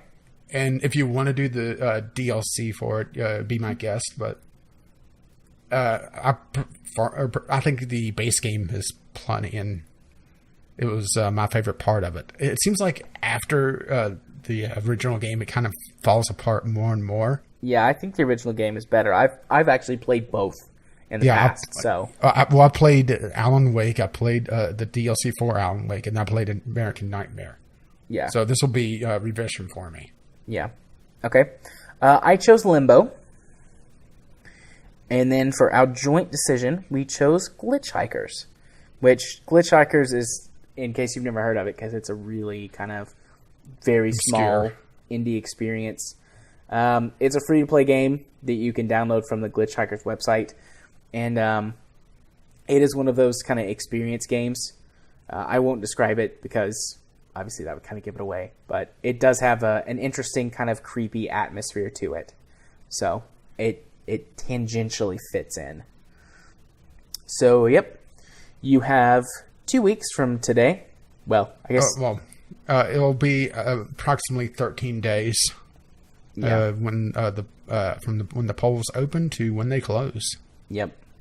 And as always, I'm sure you'll tweet it, and then I'll retweet it, and etc. So yeah, that is for the voting. And we've had a very games-heavy episode so far. I mean, we had our misstep at the beginning, and it'll cut out a few minutes, and the train and whatnot, but I mean, we've gone for pretty close to an hour and a half talking about games, mostly about games that we played. We spent about as long as I figured we would on Mechwarrior. So, well, I ended up going a little bit longer on my performance reviews. Yeah. But that is A-okay, since this is a video game podcast. But if you have... Wait, we're talking about video games here? Yeah, believe it or not. Oh, son of a bitch, I'm on the wrong show. But unless you have anything to add about, well, Mechwarrior or anything else. Not really. There's not a lot to talk about with Mechwarrior just because it's very gameplay-centric. There is lore, but it's really hidden. Yeah. You have to either really be interested or already be invested. Yeah. So, all right then. Well, let's move on to our first news topic, which updates are coming to the Steam store. Yep. And we're also rolling an update of our own into this as well. With the review talk that we talked about last week. Oh, right. I had already... My brain was going... Medicine. Spinning around the office chair. Yeah. Oh, but yeah, Steam has needed updates for quite a while. And I think that this is going to be a positive change, in theory. Yeah. The main thing for this, I think, is going to be the where is it? I want to make the targeted visibility for game updates. That's going to be pretty big, so you can actually see what games are updating.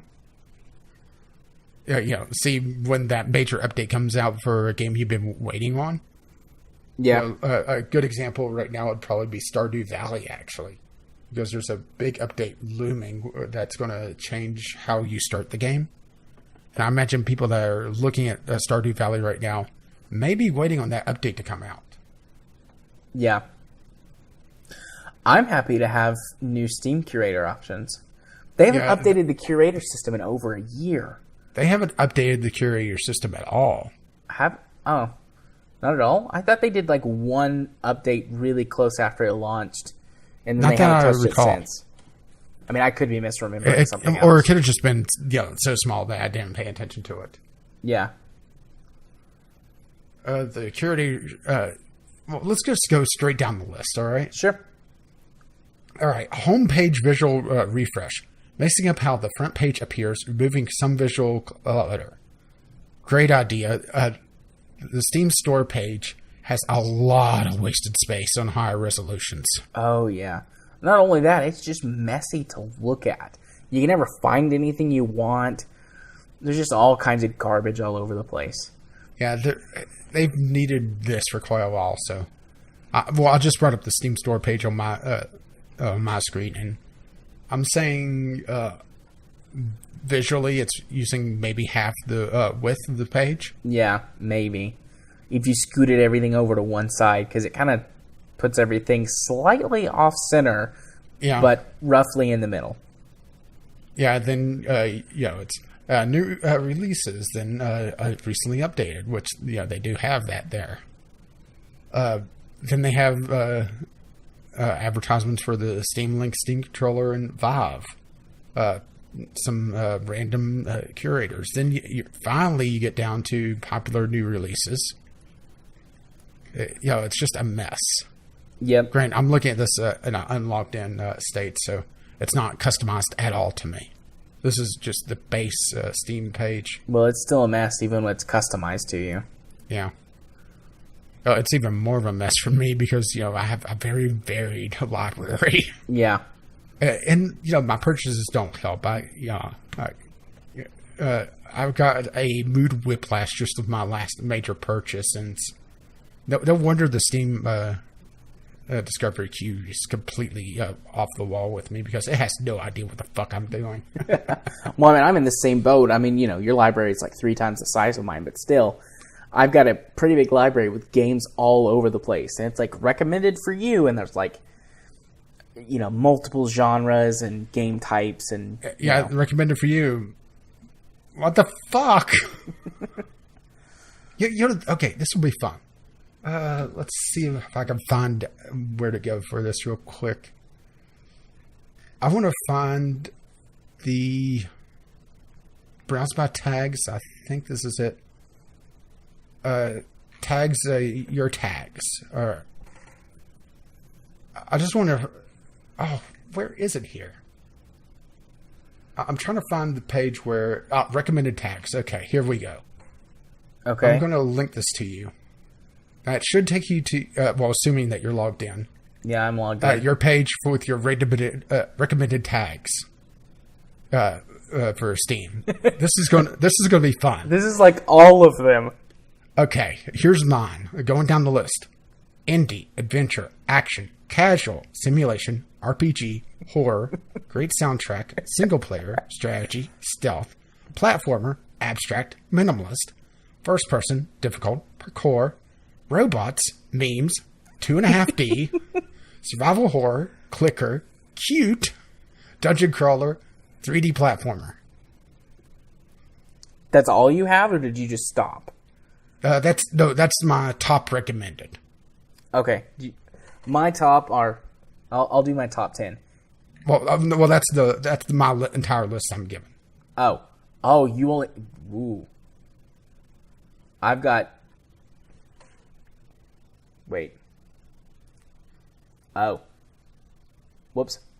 One moment, please. It's 25 tags that I just read off.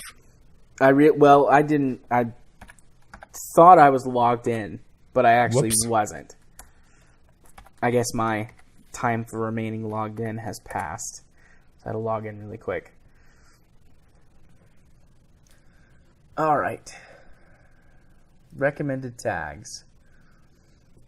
Free to play, multiplayer, action, mechs, strategy, simulation, shooter, sci-fi, FPS, massively multiplayer, robots, single player, first person, space, tactical, sandbox, indie, PvP, war, survival, co-op, anime, building, visual novels, zombies. Those are my top tags. That was 25 or... How many? 2, 3, 4, it gave me 25 tags. 10, 11, 12, 18. I guess, reading them off rapid fire, it's it 25. doesn't seem that many. Yeah, it's 25. That's my top 25 tags. Yeah, they definitely need to work on personalizing that a little bit better. Yeah. But then again, we're not exactly giving them much info, so... Yeah. Yeah, it's not like we don't have hundreds of games. Although, I mean, that's the problem. We're not a very targeted audience. Yeah, well, plus review copies as well, and I have a varied taste to begin with. Yeah. Okay, next up on the list is additional left-hand column navigation.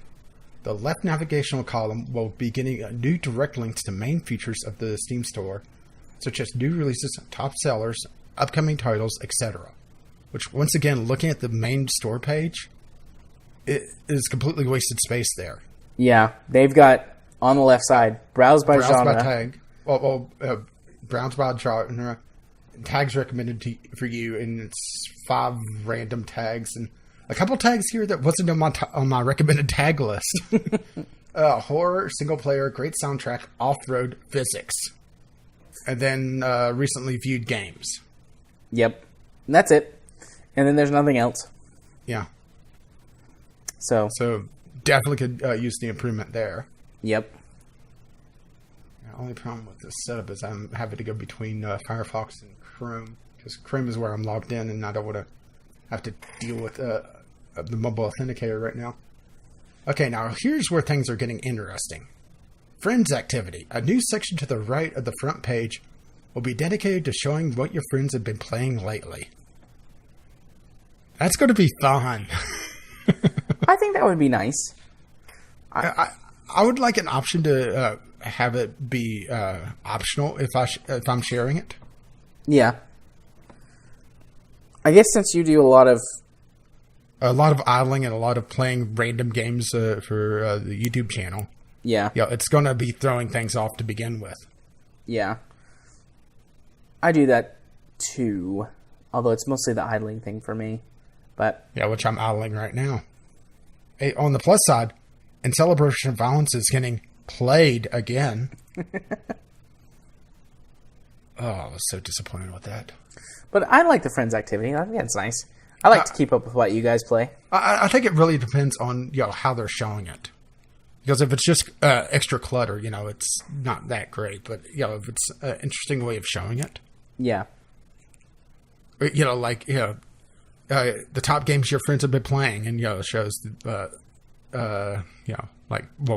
lately it would be Mechwarrior and that sort of thing. Yeah, Mechwarrior and Mechwarrior and Mechwarrior. Next, spin tires. Yeah, for you. Next, for me and Kyle. Yeah. Next is top selling new releases. Yeah, a brand new section will be added for when a new release becomes a top selling game, which is basically what they have already. It's just going to be resorting that. So not really a lot to talk about there. Here, I think, is the one that everyone's been talking about, though. Global customer preferences. Yes. A new feature will allow customers to customize their Steam store experience, allowing them to opt to exclude certain products from being displayed, such as videos, early access titles, software, VR, or etc. That is quite amazing that they're actually doing that. Yep. I'm immediately going to not view videos, software, in VR. And I'm on the fence about early access titles. Well, for me, I kind of have to see early access. Yeah, fair play. But VR, I'm on the fence on, just because some of the VR titles are still playable without the VR headsets. Yeah. Videos, Steam videos are still not there yet, I'll be perfectly honest. There's only really a handful of real movies, and honestly, a lot of the other stuff in videos just doesn't interest me. Granted, I have grabbed some of the free stuff that they've offered in videos just, because, why not, right? Yeah. But, I'm probably never going to watch it. Or I should say, I'm never going to watch it with how they have videos implemented for now. Yeah. So, but having that option, they said etc. as well. So these aren't the only options for this. So if they're going to have it where you could turn off certain tags, which they do have that for the discovery queue. So if they have it for that, that will be quite amazing. But then it requires, the Steam tagging to actually be accurate, which isn't always the case. Yeah. I mean, how many kids games do you see with the tag psychological horror? Well, I mean, kids are scary. I thought kids were little bags of germs. And that's terrifying.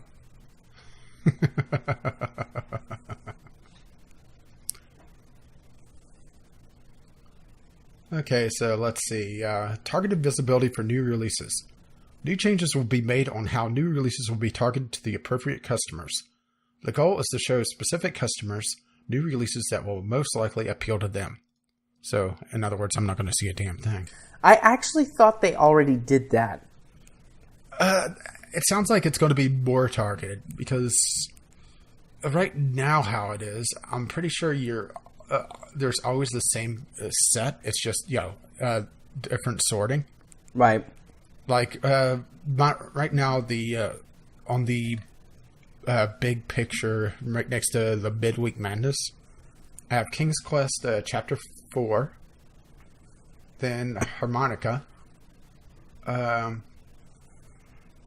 robot game that I can't quite pronounce, Children of a Dead Earth, Smash Plus Grab. So yeah, it's I'm pretty sure that these are all the same games. It's just they're sort of different. Actually, I have some different ones. Oh, I didn't go through the entire list. Okay. What was your first one? My first one is Fractured Space. I have that here. Then Rogue Wizards. Rogue Wizards. I may not have that because I have a review copy of that. Okay.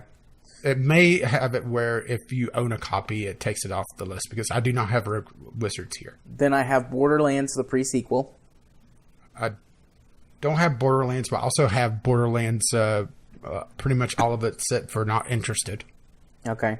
Then I have King's Quest, which you mentioned. Yeah. Then I have Virginia. Yeah, which I'm pretty sure I've marked as not interested. Okay. Supreme Commander 2. I own at least one Supreme Commander. Hang on. Well, while you're... I own the first Supreme Commander, not the second. Okay.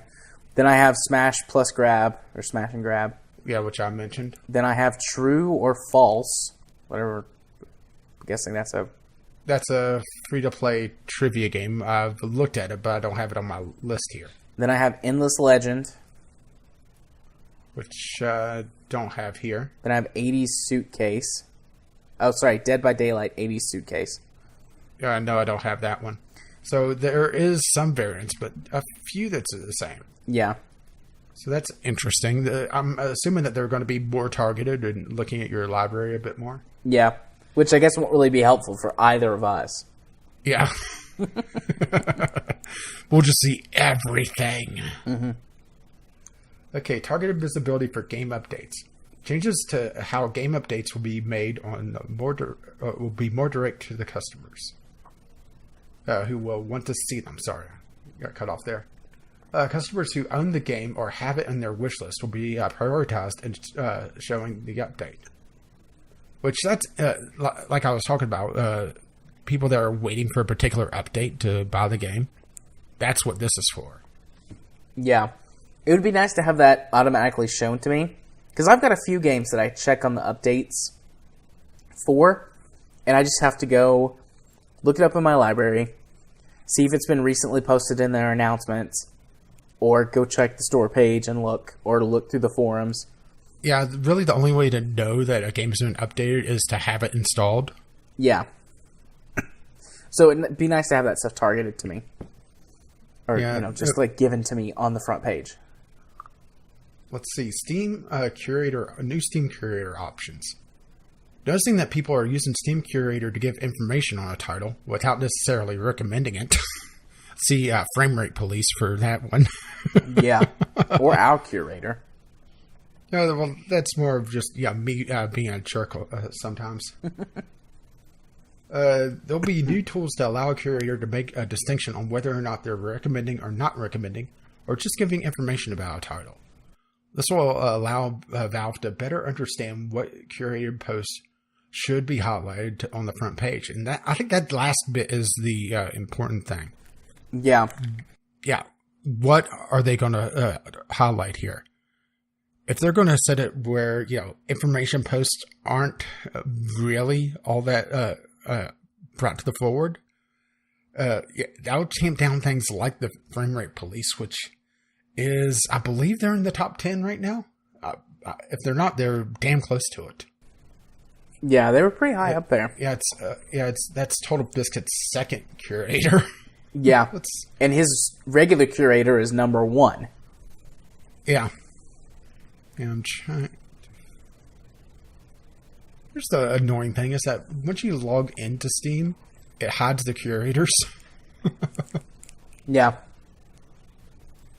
Because, if you're logged in, you definitely don't want to follow them. Oh, there they are. They changed the curator page already. Have they? Or my Steam add-on is screwing with this. It's possibly my add-on is screwing with this. Hang on, let me switch over to Firefox. Yeah, it looks like my add-on may be messing with this a little bit. Okay, so Total Biscuit is still number 1 by not as much of a margin as he used to. But then again, TB has been slowing down due to his illness. So. Wishing him all the best there. Yeah. He posted positive news the other day. Yeah, I saw that. Great to hear.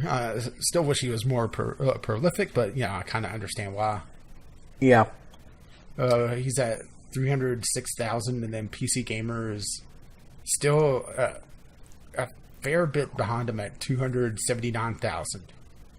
So, and the Frame Rate Police is in the top 10. At show me the actual number here. But if I go here, does it show me here? No, it doesn't. At least not that I see. It doesn't matter. So he has 2 curators in the top 10. So Nice. having the tools where you could say, well, we're not recommending this because is great. It's just that last line is what gives me pause. I want to know what they mean by that before I really settle on what I think about that change. Right. But speaking of curators in the main capsule. The main capsule banner will be updated to include curators that the consumer personally follows. So, hey, we'll be in the main capsule. Yay! For like 3 or 4 people. Yeah, for like 3 people. But that's okay. And I think 2 of them are us. So anyone who follows our curation group, please screenshot if we ever appear in your main banner. I would love to post that everywhere. Just lie my ass off. We're on the front page of Steam. But this is also, I think, a positive change, just because the curators that you follow have been kind of buried for quite a while. Yeah, curators have been buried for a long time, period. Yeah, and especially if you're following smaller curators, they'll just get buried under everything else. It's very rare. And you're going to have to get to just a game that nobody has curated to even see the icon. Yeah. And let's see. Improve Steam curator presence. Sorry, persistence. Ugh. Nope, presence is right. Oh, it is? Sorry.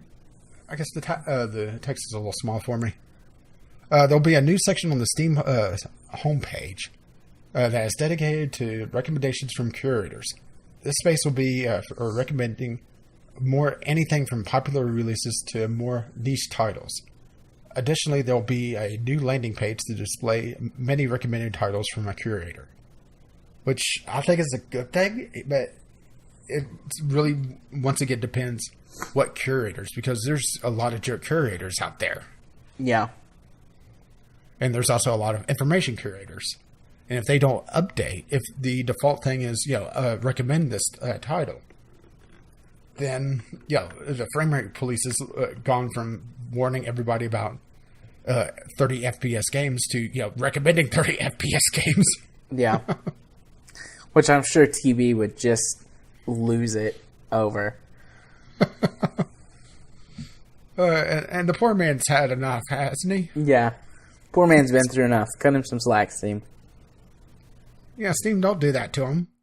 But I do hope this solves the main problem that Steam has right now. It's just discoverability. It is damn tough to find anything that is remotely niche. And if a game has a fairly generic title, good luck finding it. Yeah. Definitely. I think most indie devs, like particularly small indie devs, get most of their sales from outside people coming to Steam to buy their game, as opposed to just someone randomly discovering them and making a purchase. Yeah, the discovery queue does give some sales. I've seen some sales charts that support that. But the discovery queue is a good idea that hasn't been fully implemented yet, in my opinion. Yeah. There's just...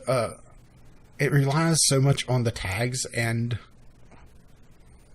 it feels like it's always the same set of games, just on repeat.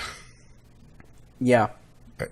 And also, it feels like it follows different themes. Like, during the last major Steam sale, when they would have you go through the Steam discovery queue, I would notice that I would start seeing a bunch of Minecraft clone, Minecraft clone, Minecraft clone, Minecraft clone, zombie game, Minecraft clone, Minecraft clone, and it just got a little monotonous, Yeah, for sure. Well, that's the list of the new updates to the store page. I'm a little concerned that they do not have anything listed about the discovery queue, and they don't have anything listed about Steam Greenlight. Granted, they've talked about closing down Steam Greenlight and going with something else. Yeah, Steam Greenlight is there's been some good games that have come through Steam Greenlight. but most of it is just somewhere between average to just awful trash. And it's like, if you're going to make an average game, don't go through Greenlight. Just put it on Steam and advertise it and hope that, that you can find or that you get enough purchases. And if you've got a garbage title, just don't bother. I mean, people are abusing the Steam Greenlight system. But I don't have a problem with the discovery queue. I mean, it's pretty customizable. Yeah, it is a bit customizable. It's just... Maybe it's just I've gone through it enough, going through the different Steam sales, that I just start seeing patterns in it. And maybe it's just it's a unique experience for me because it looks at my library and goes, okay, show them everything. My problem is that I've done this a couple of times, and so I'll stop using it for a while, and then I'll do it again. I have gone through every single game on Steam. And it's like my discovery queue, it'll pop up a message and it'll be like, there are no more games to discover on Steam. Wait a few days and come back and see if any new games have appeared. I'm impressed. And a little bit terrified. That's why my wish list has 1,000 games on it. So I've gone through the entire Steam library. Literally the entire Steam library. And then I'll wait a few months, not touch the discovery queue, and then come back and do it again. That's absolutely terrifying. And I thought I had a problem. Nah. Well, because for a while I would just go into the Greenlight and just look at it. I did that for a while too. Back when Greenlight was brand new, yeah, I have to wonder what the actual voting numbers are for Greenlight these days. I'm not talking about people, being sent into Greenlight from outside sources. I'm talking about people that are using the Greenlight discovery queue, for lack of a better term. Yeah. Going through and voting, for, let's say, looking at more than 5 games. That can't be a huge number these days. Probably not. But, yeah, back when Greenlight was brand new, I actually went through every game on Greenlight at one point. How many were just bubble trash? Not that many back in the day. There were a lot of really good games that showed up on Greenlight in the beginning. Yeah, the problem is that Greenlight, it's now, gotten to the point where it's, kind of boiled off the good games. Yeah. Pretty much. Every once in a while, actually, it makes me wonder what is my voting queue looking like. Old time hockey looks like a bubble game. Oh no, I'm getting off track again. I see. Okay.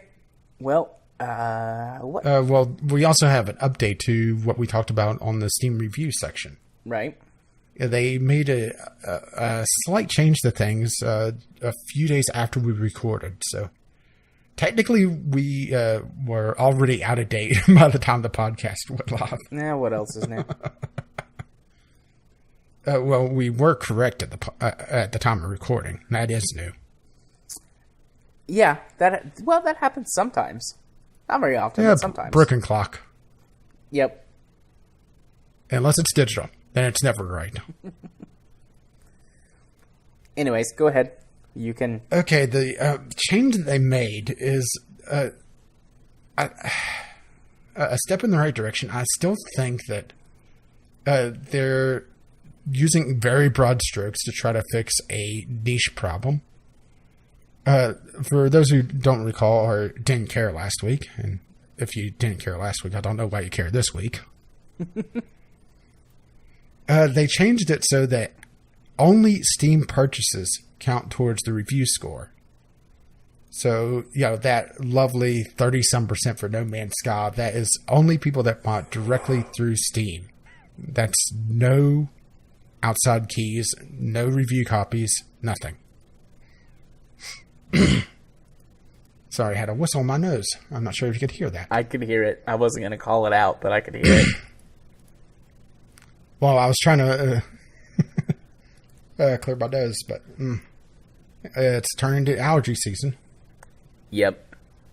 But that lovely 30% or so review score for No Man's Sky, that is all just Steam purchases. No outside sources of keys. It's all people that put down their $60 in the Steam store. That hasn't changed. What has changed is the default setting for the written reviews at the bottom of the screen. That has gone back to the way it was, where if you have a Steam copy, or if you bought a key through, of one of those sites that we've told you not to, or if you've gotten a review copy, then your reviews will still show up there. Now, there was an option to see them before, but here's the thing, is that you always want to assume that the default is what the majority of the people are going to see. Right. And turning off the Steam copies made it so that you're hiding a good chunk of the reviews for certain games. It really depends, of course, on the game. Some games have a bigger chunk than others. And what they were trying to fix was that certain devs were just shipping out massive amounts of keys, saying, give our game a positive review on Steam, to artificially inflate their review score. And the thing is, it feels like they are just trying to fix a problem that's only a few really sleazy devs are doing by affecting everyone. And while this is a step in the right direction, I still think they need a third-party curator for the Steam reviews, and I don't think it's the customer that needs to do that. I think they need someone out of house to do that professionally. Yeah. I mean, I agree. We've had this conversation a bunch of times before, and then I know. I'm not trying to We had it last week. I was more just covering everything at once. Yeah. The update and what was last week if people just skipped over it. Yeah, and I wasn't saying that to try and cut you off or whatever, but it's we're just going to keep saying that till we're blue in the face. I think hell's going to freeze over before Steam does that. I think Steam will get customer support before it happens. That is hard to believe, but maybe. Well, there's rumors that Steam support is going to change before too long. But, there's been rumors about that for ages. Yeah. It's really sad that the biggest store on Steam, on PC, Steam, has the absolute worst customer support. Yep. I don't know. Microsoft is competing with them on that. I've seen some chat logs that give Steam a run for their money. Hey, it's something Valve and Microsoft can really compete against. Who has the worst customer service? A race to the bottom. Microsoft has had pretty rough customer service for a long time. I remember they had Macs for years and years and years. They're automated. If you called in, their automated service, Max was terrible. He was the worst of the worst of those types of automated services. Poor Max. Now Cortana, though, she's the new worst. Anyways, okay, well, we would potentially go to more news topics, except we spent a lot longer on that and talking about games in general than we thought we would. So it's time to skip all the way over to Community Corner. Oh, and I was already got my angry pants on. But we had some actual interesting news discussion without requiring the angry pants. Damn. What were you gonna? I got him cleaned and everything. What were you gonna put your angry pants on for? Being called cheaters. Oh, yeah. We could save that for another time, maybe next week. But and also the whole Titanfall 2 thing. Yeah, maybe next week. I'm not gonna lie, the drugs and everything, you need to get going, don't you? I'm starting to feel effects. So yeah, let's move on to our Community Corner this week. We have got 2 audio letters from one from each member of our resident gaming couple. And then Chemist sent us in a text letter. So where do you want to start? I feel guilty if we split up our gaming couple, so let's put them together first. Okay. Do you want to? Even though that will be pushing Chemist back to the back of the pack, but he knows that we appreciate him nonetheless. Okay. Well, do you want to learn about chemistry first, or do you want to learn about gaming? What would you call it? Conspiracy theory? Creepy conspiracy theory? The tinfoil hat one was interesting, and I've heard of this one before, actually. Yeah, I have too. So let's start there, I guess. Okay, let's put on our tinfoil hats. Here's Kyle. Greetings, J. Arthur and Caffeine Rage. This is Kyle coming at you from, well, not my normal recording studio. So if my voice sounds a little bit weird, that's why. I don't quite have my sound dampening as good as I normally do. So this week I'm coming at you with something to kick off October. I figured, I'm a historian, I might as well look into some fun video game myths, and what myth is scarier in the video game community than that of Polybius? So for those of you who don't know about the Polybius myth, let me fill you in. Back in 1981, it was said that one or two arcades in the Portland, Oregon area suddenly had a mysterious video game cabinet come in, under the name Polybius. Polybius, very quickly, became one of the most popular games in the arcade, with kids fighting over who would play it next, and people would sit there and play it for longer and longer periods of time, some even describing them as being addicted to this game. Now, the only downside is, when these kids left, they started experiencing really unpleasant side effects. These side effects were said to include nausea, blackouts, even being driven to madness, insomnia, and it's said that several kids actually committed suicide because of the things that they were feeling. Strangely enough, men in black, government agents, were said to be monitoring these machines, opening the back and taking a look at the insides to possibly further some nefarious purpose. Nobody was ever quite sure what. And then one day, all of the Polybius machines straight up vanished. This story all sounds very fantastical. Government agents intervening in video games with maybe some goal of influencing the way that people's minds behaved. Maybe for interrogation purposes or mind control. I mean, surely we've never had a Black Book project like that, right? It turns out we did. In the early 1950s, the United States government started Project MKUltra with the ultimate goal of figuring out mind control. Now, this was a CIA initiative designed to create sleeper agents, among other things, but also keep America safe from the communist threats. So, could Polybius have just been an arm of this project designed to use a new medium to try to influence and control people's minds? Now, the first thing that we're going to have to establish is, could a mind-controlled video game like Polybius be par for the course for MKUltra? In my research, I found that Polybius was actually a lot closer to an MKUltra project than you might think.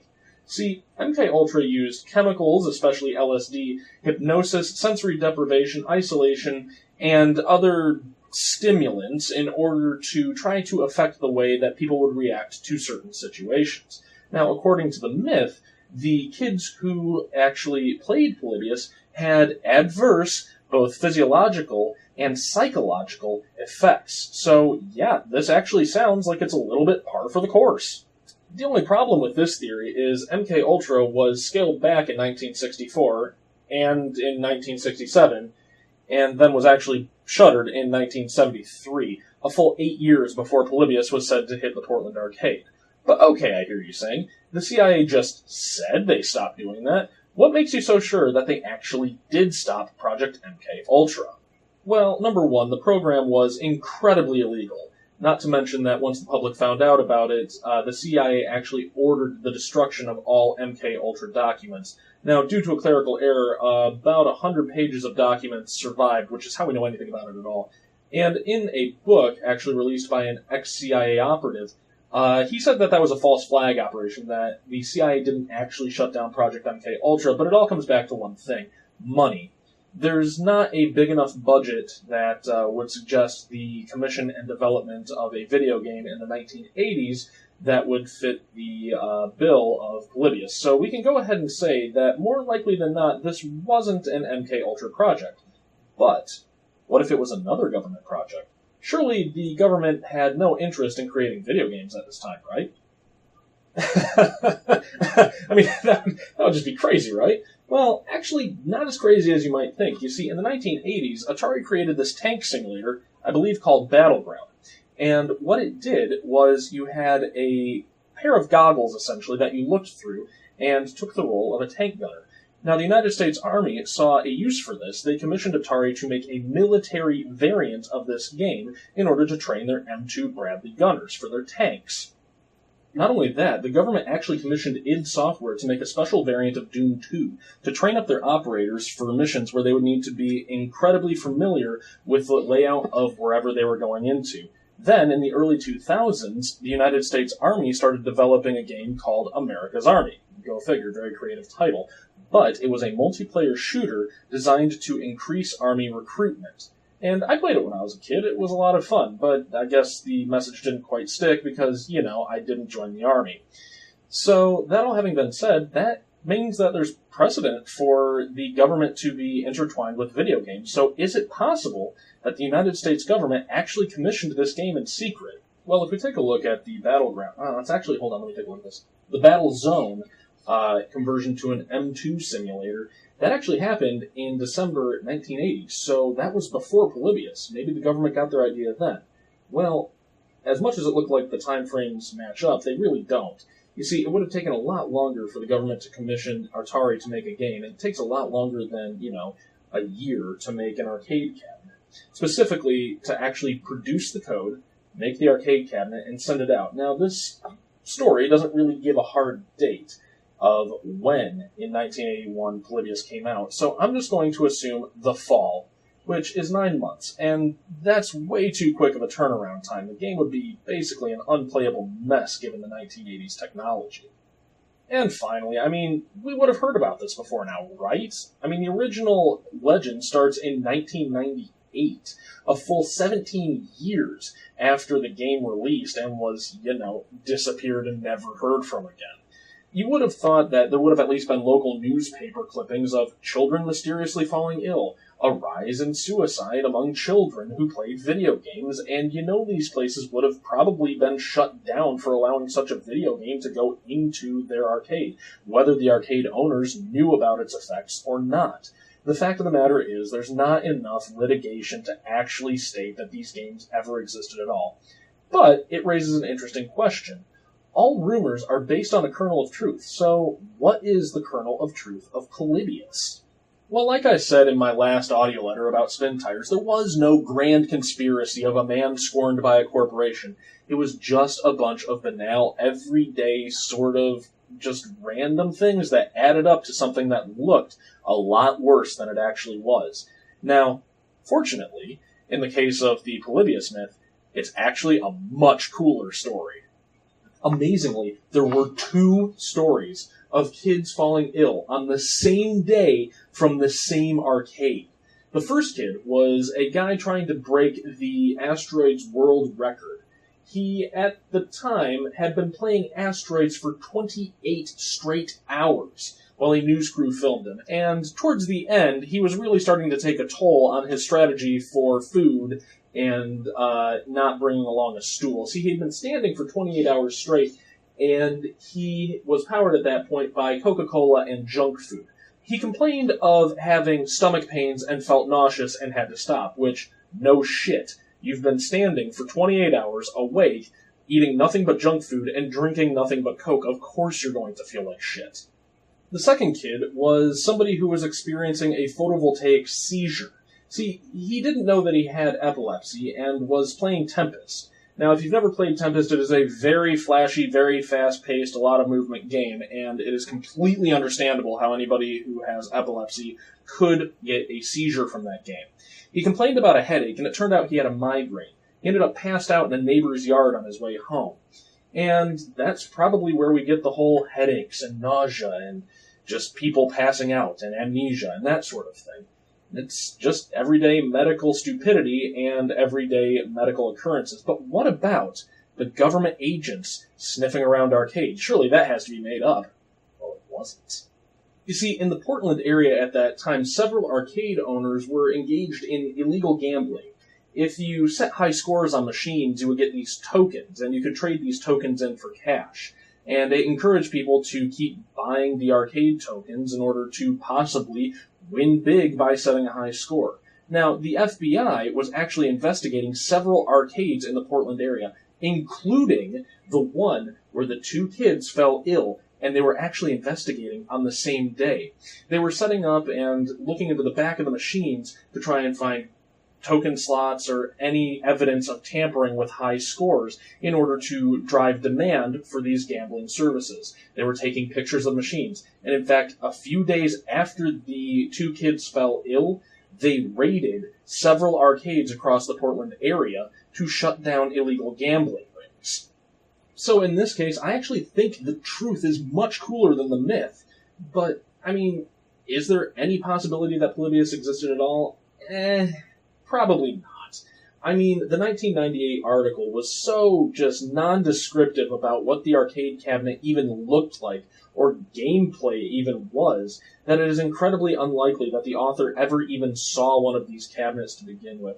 Not to mention, the name of the company that they were able to get from the ROM is Xenoslotion, which is German. I don't know why it sounded so Russian when I said it. Which means sensory deprivation or sense deletion. Now, that sounds really ominous and dark and edgy, but unfortunately no German would actually say it that way. It's what you would get if you took an English to German dictionary and just smashed the word for sense and the word for deprivation or deletion together. And honestly, this all sounds like an elaborate legend made up by somebody bored when the internet was kind of new. Now, what strikes me as really cool about this myth is that it's persisted for nearly 20 years. I mean, that just goes to show you the power that the internet has. I mean, there are people who still aren't completely convinced that Polybius didn't exist in 1981. And I think that's because gamers have wholeheartedly embraced the internet as a platform to communicate. Now, we still have a lot to learn about the internet and being nice to other people, but one step at a time. I mean, we have this platform. We're very adept at it. Now we just need to learn how to be nice to each other in it. Was there a point to this? Nah, not really. I'm just looking forward to October. I'm using this as an excuse to do some historical deep dives into video game myths. So if you guys have any video game myths that you want me to look into, just go ahead and send me a tweet. I'd be more than happy to look into basically whatever you guys send me. And I really hope that this starts a conversation between you and Rage, and, in fact, the rest of the community. Anyways, I hope y'all are having a good night. Alright, I'll talk to you later. Alright, that was Kyle. Rach, you said that you had Kyle, recording live from the restroom off of I-75. I know where the interstate is. It's very close to where I live. And actually, it goes through Michigan. Yep. I don't know why we're talking about the interstate highway system in the United States, though. Because it sounded like he was recording in a bathroom. Yeah, I'll have to clean that up in post. But shouldn't be too big of a deal. It wasn't that bad. So yeah, it was either I was picking on that, or I was going to start grabbing sound clips of toilets flushing. So I've heard of this gaming story, conspiracy theory, whatever you want to call it, before. I originally heard about it from Matt Pat on Game Theory. Yeah, I heard about it on a YouTube channel, talking about just obscure game theories, but I can't recall where I heard it from. Yeah. I would have to really go digging to try to find where it was, but listening to all the stuff that Kyle was listing off, I immediately thought epilepsy. And what do you know? That's one of the things. Yeah. And this was me, forgetting the actual, story behind everything as well. Yeah. There's been a lot of research performed over the last 2-3 decades about video games and using video games to do or test certain things. Yeah, and a lot of movies about it as well. Yeah. So, I mean, there's a lot of real world stuff that we've definitely learned from studying video games. So it's just interesting. Just don't try to top Ender's score, please. It's his game. But good book, awful author. Yeah, I don't want to get too much into the politics of it, but reading the book, I was expecting him to be the complete opposite of what he was. Yeah, absolutely. Which is interesting. I mean, nope, not going to do it. Not going to follow that tangent. Not going to do it. So yeah, interesting, very interesting letter. It's nice to hear about that, Kyle. I honestly don't know how much to really talk about it. I heard of it before. I found it really interesting, and it's kind of like one of those boogeyman stories, you know. But it also is shows how these stories really passed around before the granted, this really sprung up with the dawn of the internet being passed around, but before information was a lot more common. Yeah. Because I don't think, this sort of story would happen today. It wouldn't really get off the ground. Yeah, it would be. There's just too much social media out there. There's too much interconnectivity. You're not going to get a story like this going again.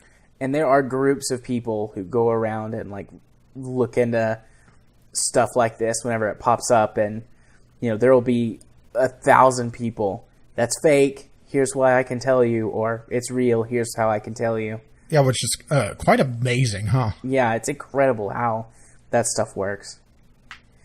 The society we live in is amazing. And scary. Sometimes, yeah, but I think it's more amazing than scary. Well, it depends on how they're utilizing that power, to be perfectly honest. Yeah, fair play. Okay. I mean, if you don't have anything else to add, I kind of feel bad. Like, Kyle put in a lot of work into this, and I mean, that was fascinating to hear about again, but yeah, I don't really know where to go with it. So, if you don't have anything else to add... Yeah, it's just one of those things that... I think this really sprung up from people not really understanding video games, because this is literally the dawn of video games when this story, presumably happened. Yeah. And it was also arcade machines, which, at the time were vastly more powerful than home consoles. At the time, I don't think. Well, no, there was the Atari, of course, but, they're vastly more powerful than what you'd have at home. So maybe it's just that, fascination of the extra power and, what you could do with the large machines. Yeah. That also fueled this a little bit. Yeah, definitely. And, of course, there was also Pong boxes and that sort of thing at the time as well. The Atari was really the main console at the time, though. With, I believe, the ColecoVision. I can't recall if that would have been out at the time or not. This is way before my time. way before my time. Although, I mean, I know what the ColecoVision is. I remember... every once in a while, I wind up having a conversation about classic video games with my dad. And he's like, he tells the story about whenever they got their first Pong box. And he'll say, yeah, we got because my dad, he grew up in money.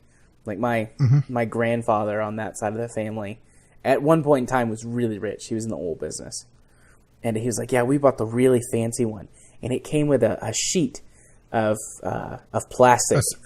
Cellophane that you put on the TV to give color. Yeah, it had colors on it, and we would just play that for hours. We'd get drunk, and we'd watch the ball go across the screen and change colors. That was our entertainment. And I'll be like, well, that was, like, by today's standards, that's just awful. But for then, like, that was a technological marvel. No. Here's the thing: is that these Pong boxes. It wasn't just Pong. There was different variants of the Pong box. So you would have, it be vertical or, it sounds so stupid by today's standards. But back then, the idea of, different variants of Pong, which was by far the most popular game at the time, was just amazing. Yeah. he also tells this story. I've probably heard this story 100 times, but how one time he was a teenager and he had to catch a flight, but the airport that he was at had one submarine arcade machine. I can't remember the exact name of it because I don't really care. But he missed his flight because he was playing this really, like, you know, he even described it as crappy.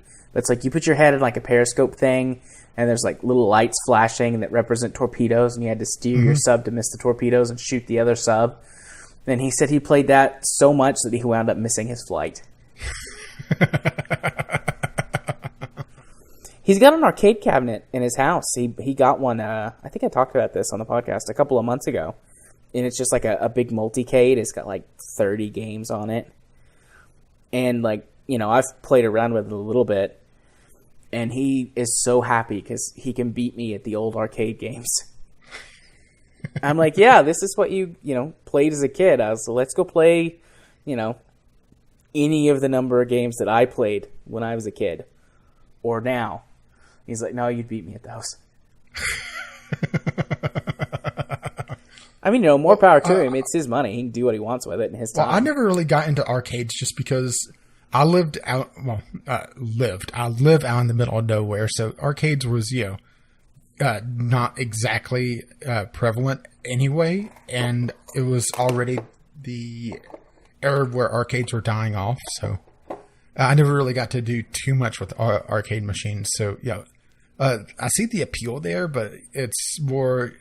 I'm thinking, okay, but I could just emulate that. Yeah. Well, my dad is never going to emulate anything on anything. That is well beyond the scope of his technical prowess. Actually, setting up a MAME cabinet isn't that hard.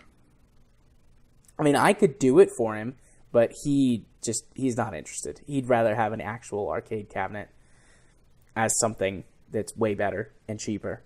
Mm-hmm. But yeah, I grew up in the 90s. Arcades were mostly dead at that point, or, you know, by the time that I was old enough to go to them. But yeah, I grew up late 80s, early 90s. There was one arcade in the town that's pretty close to where I live, about 30 minutes away, that persisted until like the mid 2000s.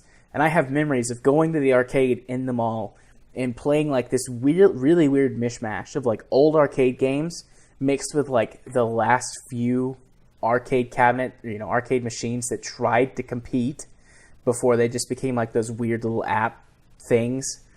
Like, have you seen those? The apps that they replaced arcade cabinets with? No, I haven't. I haven't been to an arcade in ages. They're basically just giant touch screens that have like Fruit Ninja or whatever on it. You put your quarter in, you play Fruit Ninja. That's just sad. Yeah.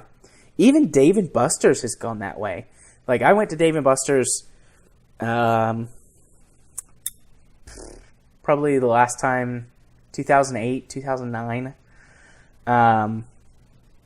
And they were starting to get those then. Like, they had the really, you know, a lot of, like, the light gun games and stuff like that, which were cool. And they had, like, the big Mechwarrior pods that you could get in. And, you know, the classic arcade titles. But they were starting to get those at that time. And I thought about going to Dave & Buster's here recently. And I looked it up online. And they've still got the adult section of Dave & Buster's with, you know, alcohol and pool and that sort of stuff. And kind of like skee ball and things like that. But the actual video game portion of the arcade in Dave & Buster's is all those app machines. All the light gun games are gone. There's no more simulator things you can get in. Like, there's no more like... You know, the sequel to Wreck-It Ralph is going to be very depressing. Yeah. There's not even Daytona USA. That thing has been in like Blasphemy. Every arcade I've ever seen ever. But it wasn't at the Dave & Buster's that's in Atlanta. I was so sad. Needless to say, I didn't go. I mean, hell, that's like the number one arcade game that was at Pizza Hut growing up. Yeah. I've seen Daytona USA at every single arcade I've ever been to that I can remember in my entire life.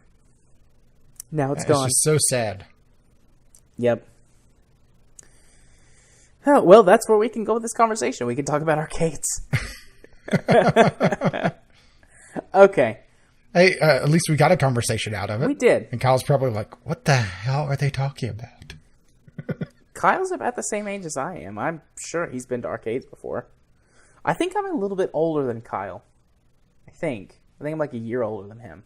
Well, let's see. I've only really been to a true arcade a couple of times, and there was a game room that was set up by some people in my town for about a year and a half. And you're going to love this story. This tells you the planning of people in my area. Okay. They shut down this game room because too many teenagers were hanging out there.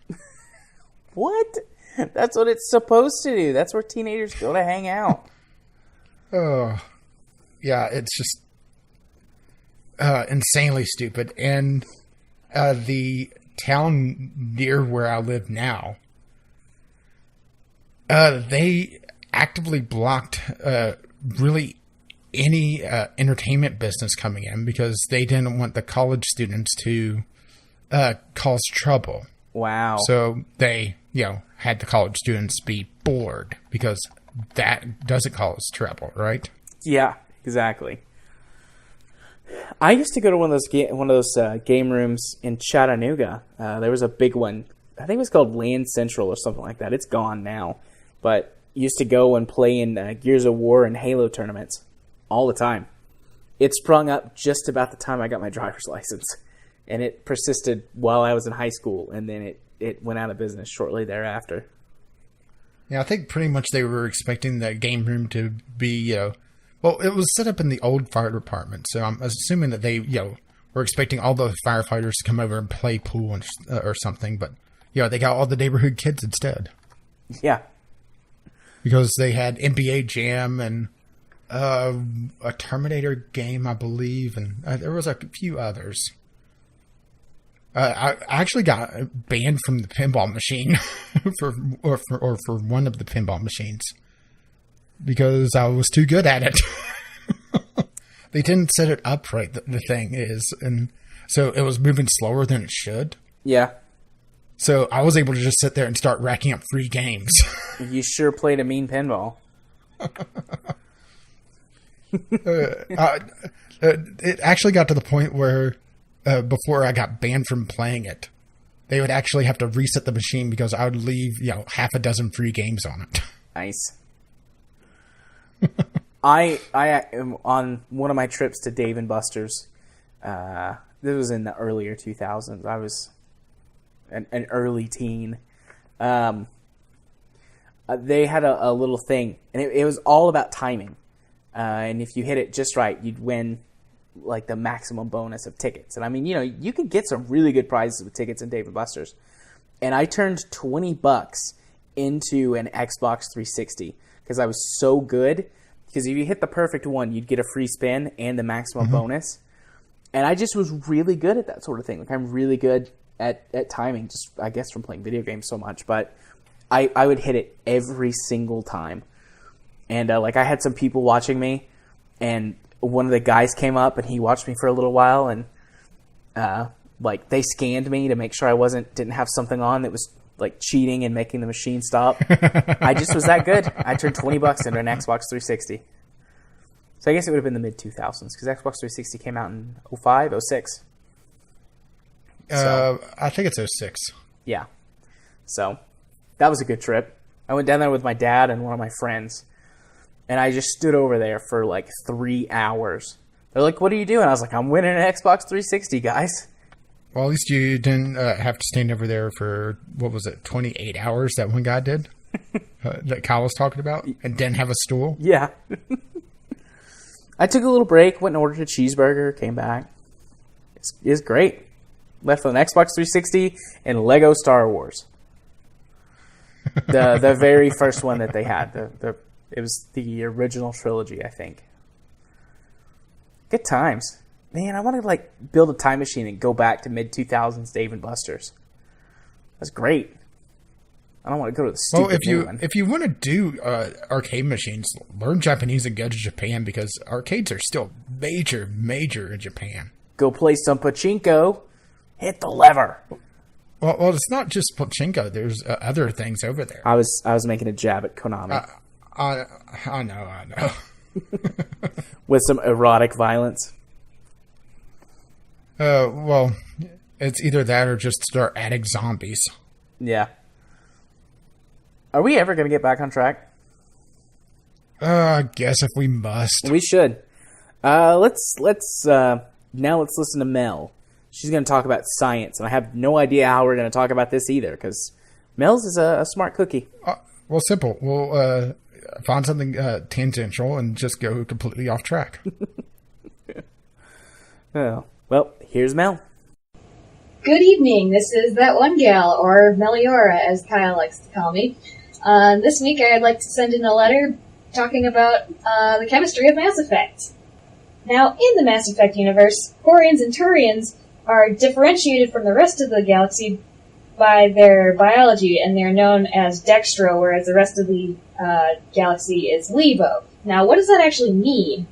Dextro and Levo actually refer to the circular direction of rotating polarized light as it approaches the observer. Clockwise is Dextro rotary, where counterclockwise is Levo rotary. Collectively, this is known as optical activity, which is very common in 3D molecules. The rotating polarized light is actually caused by chemicals that have chirality, or that their mirror image has a different structure entirely. No matter which way you rotate the mirror image, it's never going to superimpose the original exactly. An easy way to visualize this is looking at your own left and right hands. They're mirror images of each other, but if you try to replace your left hand with your right hand, or vice versa, they're going to be very different from the original. Optical activity only happens if the enantiomers, which is the collective term for the left and right-handed structures of chemicals, it only happens if they are separated from each other, or if they're in unequal amounts together. Otherwise, the effect is cancelled out. Enantiomers are different from the RNS stereocenters, which actually label the configuration of only parts of the molecule, whereas enantiomers cover the whole molecule. So, how does the mirror image of a molecule affect the circular direction of rotating light? It's actually very difficult to predict how an enantiomer will affect the rotation of polarized light. So the optical activity of a molecule is taken on a case-by-case basis. So what is the importance of this to Mass Effect? Well, on Earth, amino acids are mostly Levo, while our sugars are actually Dextro. And the enzymes in our cells are coded Levo and Dextro based on the proteins that are created by our amino acids. In fact, Dextro amino acids are very rare on Earth. Why is this? Scientists don't really know.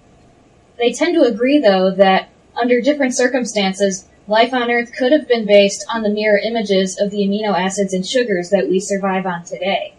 So, would the mirror image of the chemical affect us in any way? In the Mass Effect universe, it either ranges from no reaction at all to severe allergic reaction. Should a Quarian or Turian eat human food, and humans eat Quarian or Turian food?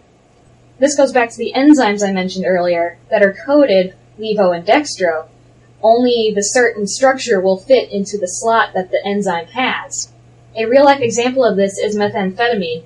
The Levo enantiomer is in Vicks Vapor Rub, and it's totally legal, whereas the Dextro enantiomer is the illegal street drug. Only one of them is legal because it has fewer side effects and is less dangerous than its mirror image. So what was the point of this letter? I'm a chemist. And the fact that the Mass Effect creators did their homework makes me really happy. Have a good night, guys. This is Meliora signing off. Alright, that was Mel telling us about chemistry in Mass Effect. I will say that I did know kind of what you were talking about, because in I believe it's Mass Effect. I know some of these words. I believe it's in Mass Effect 2. If you're romancing Garrus, what's the Solarian doctor's name? Mortis? Is that right? Morden? It's been ages since I've played Mass Effect 2. Hang on. Mass Effect 2, editing out the site. Yeah, Morden. Morden Solus. So if you're trying to romance Garrus, Morden tells you that your biology is incompatible. And I forget the exact words that he used. I'm sure Mel's used them in her description. And he's like, yeah, you'll have a reaction. I'll make you some cream so you don't get a rash. So I knew what she was talking about, but I don't know the chemistry and the science behind it. So that was really informative. I don't know how to talk about it. Yeah, it's simple. We're dumb. Well, I mean, that's her field. I can ramble on about psychology for hours and make people go like, what? But that's my field, you know? One of these days I'll have a field other than just saying fuck and being somewhat angry at video games. You've got the best angry pants. That's your field. You've got but you didn't let me put them on this week. You've got a PhD in ranting. It has been ages since I played Mass Effect, and I never really played Mass Effect 3. I've played all the way through the Mass Effect series several times, making many, many different choices along the way. Not the biggest... All the colors? All the colors. Not the biggest fan of the Mass Effect 3 ending. I don't hate it. Entitled? I don't hate it. Like, I'm not like, oh my god, it's the most awful thing ever. But I don't, make excuses for it. It wasn't great, but I think that Mass Effect is so good as a journey that even though the ending wasn't the best, I still, it doesn't undo the good time I've had for 2 9/10 of a game. I guess I just got put off by all the negative press that was going on around it. And plus, I remember at the time Total Biscuit was highlighting that a major plot character was being held as pre-order DLC. Yeah, I hated that. And that pissed me off. I bought I bought it, day one. This actually might have been during the time that I was still pre-ordering games, because this game came out in what? Naughty. When did Mass Effect 3 came out? Oh no, when was the first time they started using the word entitled? Mass Effect 3 release, it came out in 2012. So, I don't think I was pre-ordering games at this point. But I did buy the edition of the game that came with the Prothean DLC. Mm-hmm. So I didn't realize, I just didn't realize when I got it at the time that they were holding him as DLC. Yeah, which is bullshit. Absolute garbage. The weirdest thing about the ending is they introduce this character literally in the last 5 minutes of the game. And it's actually, this is the most important character that you've ever met, ever. And it's but he just appeared. That was my biggest problem with the ending. But I still got over it. No, he didn't just appear. He's been here the entire time. There's actually a 4th ending in Mass Effect 3. You've got your 3 colors, and there's different levels of how well you do on the colors. But there's a 4th ending you can get that I don't know if a lot of people realize exists. You can actually pull out your pistol and shoot the little holographic representation of the character. Because bullets hurt holograms. Well, it basically signifies your defiance to not play his game and make the choice that he makes you pick. Okay, huge spoilers for Mass Effect 3. You get to the end, and this character appears, and he's the Deus Ex Machina, the guy who's controlling the Reapers, and he explains to you mostly what's been going on for the last 3 games with the Reapers. Then he offers you the choice. Yeah, my bad. He offers you the choice of destroy the Reapers and just leave the galaxy to its own devices, assimilate the Reapers under your control, or if you've completed the right amount of choices, you can merge technology with biology and basically turn everyone into cyborgs. There's a 4th option that if you choose instead to reject all of those options, pull out your pistol and shoot the hologram, he recognizes that he's okay, if you're going to be defiant, then fine. This will just play out like it always does. And so you fail to defeat the Reapers, they kill everybody, and the galaxy goes through another cycle. And then supposedly your people leave enough information that the next cycle they're able to stop the Reapers. Yeah, the information is on a post-it note. Do not shoot the kid. Honestly, I think that that's probably the best ending. It's I'm, just an act of human defiance. I think that's a really good ending for the game. But it's... No, I think it needed to be him flipping the kid off. That would have been great. No. Do you go male ship or fem ship? I actually went male ship. I think I'm like the only one, to be honest. I've done both. I actually prefer male ship to fem ship. Well, I've also only played through the first 2 games once. Yeah. And also, there's this weird gameplay disconnect that I'm sure it's explained in one of the 20 billion emails somewhere. But why did they get rid of infinite ammo on all the guns? Okay. So I've read the entire codex of Mass Effect on all 3 games. And technically, you still have infinite ammo in universe. You don't have clips of ammo, you have heat sinks. And yes, because heat doesn't dissipate, does it? I'll wait. Oh, fuck. So heat dissipates. Yeah, that's what they call them in Mass Effect 2 and 3. They're heat sinks. Oh, here's my thing. If it looks like a clip of ammo, and if it acts like a clip of ammo, I don't care if you're calling it heat. It's fucking ammo. I mean, it is ammo, but I'm just nerding out a little bit, letting you know they're heat sinks. If they had a merger of what they had in 1 and 2, where it was the gradual cool down, or you could swap out the heat sink, which really doesn't work like that, but still. If they had it where you could just dump all the heat and immediately start shooting again, that would have been fine by me. But the taking what was essentially infinite ammo, you just had to make sure your gun didn't overheat too. Okay, we're not going to call it ammo, so that makes it, kind of like it was still, right? Yeah. It was just so weird. And also, I guess they just downloaded it to his brain because, Shepard immediately knew how to work all the guns in the universe and suddenly had a completely different heat management system. All right, Shepard, this is how it works now. And the fact that every single gun in the universe had the new heat system in, what was it, 2 years, 3 years, that Shepard was a human popsicle? Very efficient, this not ammo heat system. Yeah, definitely not a government initiative or anything.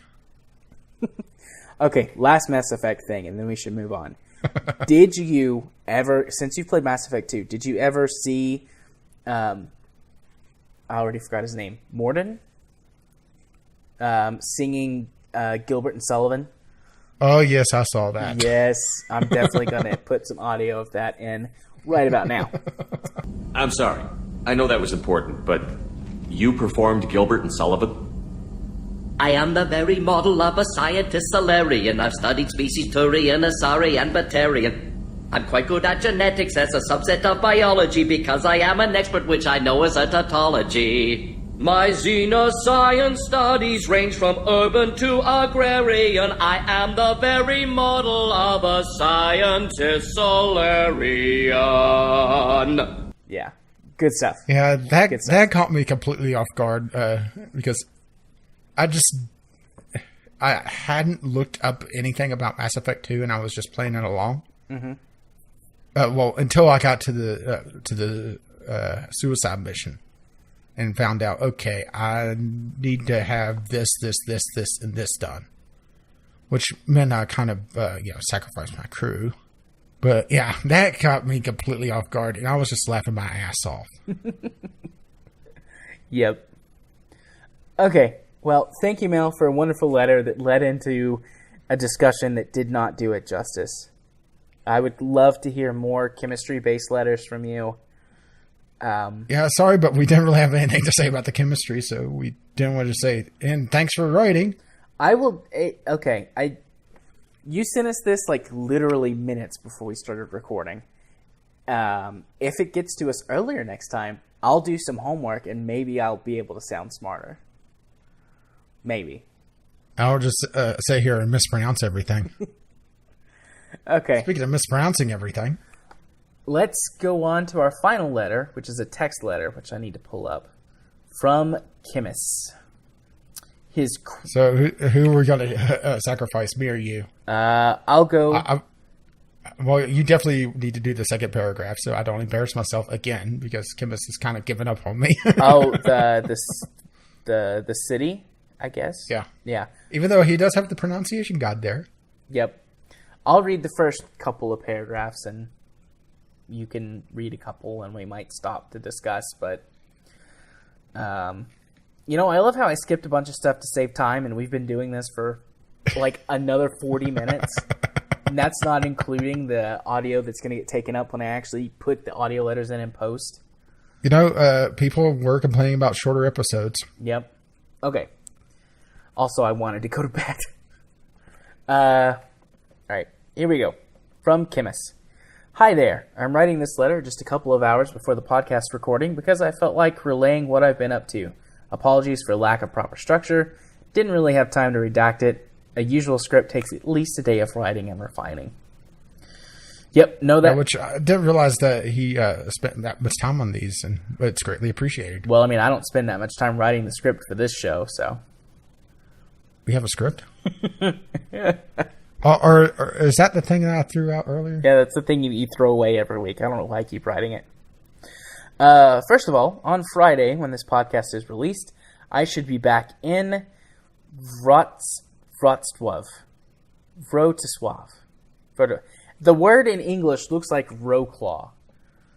Pronounced... But it isn't. Wrocław. I'm very sorry, Kimmis. I know I absolutely butchered that word. I beg your forgiveness. Hey, Kimmis. At least I didn't say it.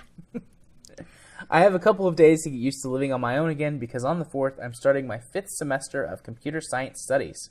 Congratulations. I'm going to have a wonderful schedule, one I picked myself, spending 12 hours at campus on Monday through Wednesday just to have the rest of the week off. 3-day work weeks would be fantastic were it not for the fact that I have less than a year to complete my 160-hour internship. So those Thursdays and Fridays I've set up to be free will be mostly spent working 8 hours a day with no salary. Yay me. Indeed, Kimmis, I am very familiar with those days. Your turn. Gaming-wise, I've kept up with Crypto the Necrodancer and Brawlhalla. Necrodancer-wise, I haven't made much progress with Aura, and I probably butchered that name. If I could get through the first zone, I will probably choke somewhere in the last one, just when I think I finally got this and start feeling cocky. I know that feeling with Binding of Isaac. Oh, I know, a bit of a different game, but it's the same basic principle. You start to feel cocky and things fall apart. I've completed a couple of side characters, those with annoying gimmicks like you can only move 2 steps at once, you can't attack enemies or you die instantly from touching gold. I still somehow find the daily challenge entertaining though, to drop in for 20 minutes despite clocking in at more than 100 hours, and we'll give Aura a couple more tries before shutting it down with it all at F4. The rage quit. Yeah, Crypto the Necrodancer does have the same basic structure as Binding of Isaac with that, where it has the daily challenge and has characters that will kind of suck. Yeah. I imagine Necrodancer is probably a little bit more forgiving, though, and relies more on your skill. While the sucky characters really need certain items, or you're going to be boned. As to Brawlhalla, after 80 hours of play, I decided to give the devs some money and to celebrate a start of a new competitive season, bought the Founders Pack, which has the best ratio of platinum currency per dollar and 2 extra cosmetics, which Brawlhalla is essentially Super Smash Brothers for the PC. It's the closest thing that I've seen to it, at least on PC. Yeah, me too. Haven't spent any of it yet, though, aside from the Take a Bow taunt, which I find simply too tempting to pass. Nice. I've been trying to spread the love and form a local league with my friends. which I've worked better or worse depending on the person. But it's getting enough for me that I found a partner for 2-on-2 matches. I thought 50 hours at that time of 1v1 would make lower ranks a breeze. But it turns out that it takes a lot of getting used to when you don't have to focus on... when you have to focus on two opponents at once and have to be careful not to hit your ally. Yeah. These fighting games are quite different depending on the league you're in. Let's just say that it took us 4 hours to stop getting completely crushed and another 2 to win a first match. Steam voiceover IP lag doesn't help when there's a 2-second lag between makes it so that when you hear incoming and you're already outcoming from the map. Sorry, there was a little bit of a to me a weird wording there that kind of tripped me up. Yeah, Steam voiceover IP is not the greatest, is it? Nope, we abandoned that very, very quickly. I remember when we first started chatting with each other a year ago now, we tried using Steam VoIP and it was awful. Yeah, awful quality, awful lag. I would go over and hit up the Mumble or the TeamSpeak server. Yep. That's probably about your best bet. If not, then... Skype probably would work, but it's a little bit more bandwidth intensive, and for a fighting game, it may not be great. Yeah. But yeah, there's rooms in the TeamSpeak for a reason. Go over there. Yep. I'll take over now. Aside from that, my focus was aimed at slowly running our D&D campaign. Despite having all the tools necessary to play online, we only managed to meet 4 times during the whole summer with another game, this time in person, scheduled for next week. Can't wait to finally use the dry erase map I bought months ago. Still, it was great to see my player grow up from let's kill everyone to let's make a deal with those goblins. What is he, a Ferengi?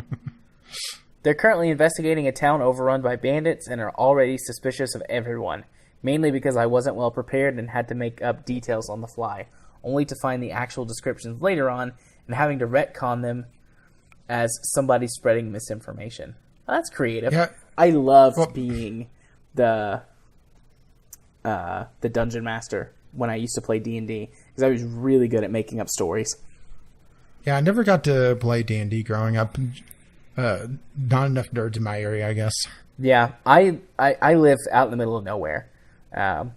Even more out in the middle of nowhere when I was growing up. But I had one friend who was like a 10-minute walk away, and he and his brother were both big D&D players, and I was. And so, the 3 of us would play all the time. We would have a rotation of people that, whenever they'd come spend the night or whatever, we'd just kind of throw them into the middle of a character and come up with reasons why they suddenly appeared or why this one character kept changing.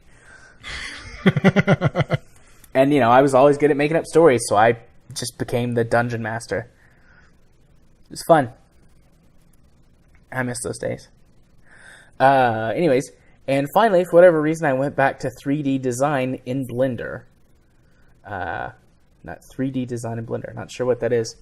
Could be... Blender is a free open source modeling application for 3D models. Oh, okay. Fancy. I used it for a fair amount of time. I never really got good with it, though. My current project started from a city skyline video about a city completely devoid of roads, rails, or any form of public transport, where you could reach anywhere you wanted on foot. My solution was to put a bunch of skyscrapers on a hexagonal grid and connect them with grass paths and suspended bridges. Unfortunately, the city blocks completely blocked the skyline, and I didn't feel like creating a dystopian city covered in shadows and artificial lighting. So I had to cut out holes in the buildings and create a system of freely rotating mirrors and solar panels to guide the sunlight onto the ground. A lot of work, but also an opportunity to play around with semi-random generation. It may sound absurd if you never had to deal with Blender, but every single object in the city is a hair. Yep, the best way to spawn a bunch of objects in given positions is to use the particle system mode normally used for hair, fur, carpets, and grass. Oh, and I promised to talk about how I drove to IKEA and nothing interesting happened. Well, one day I was bored, so I grabbed a phone car mount and had Google Maps find the simplest route.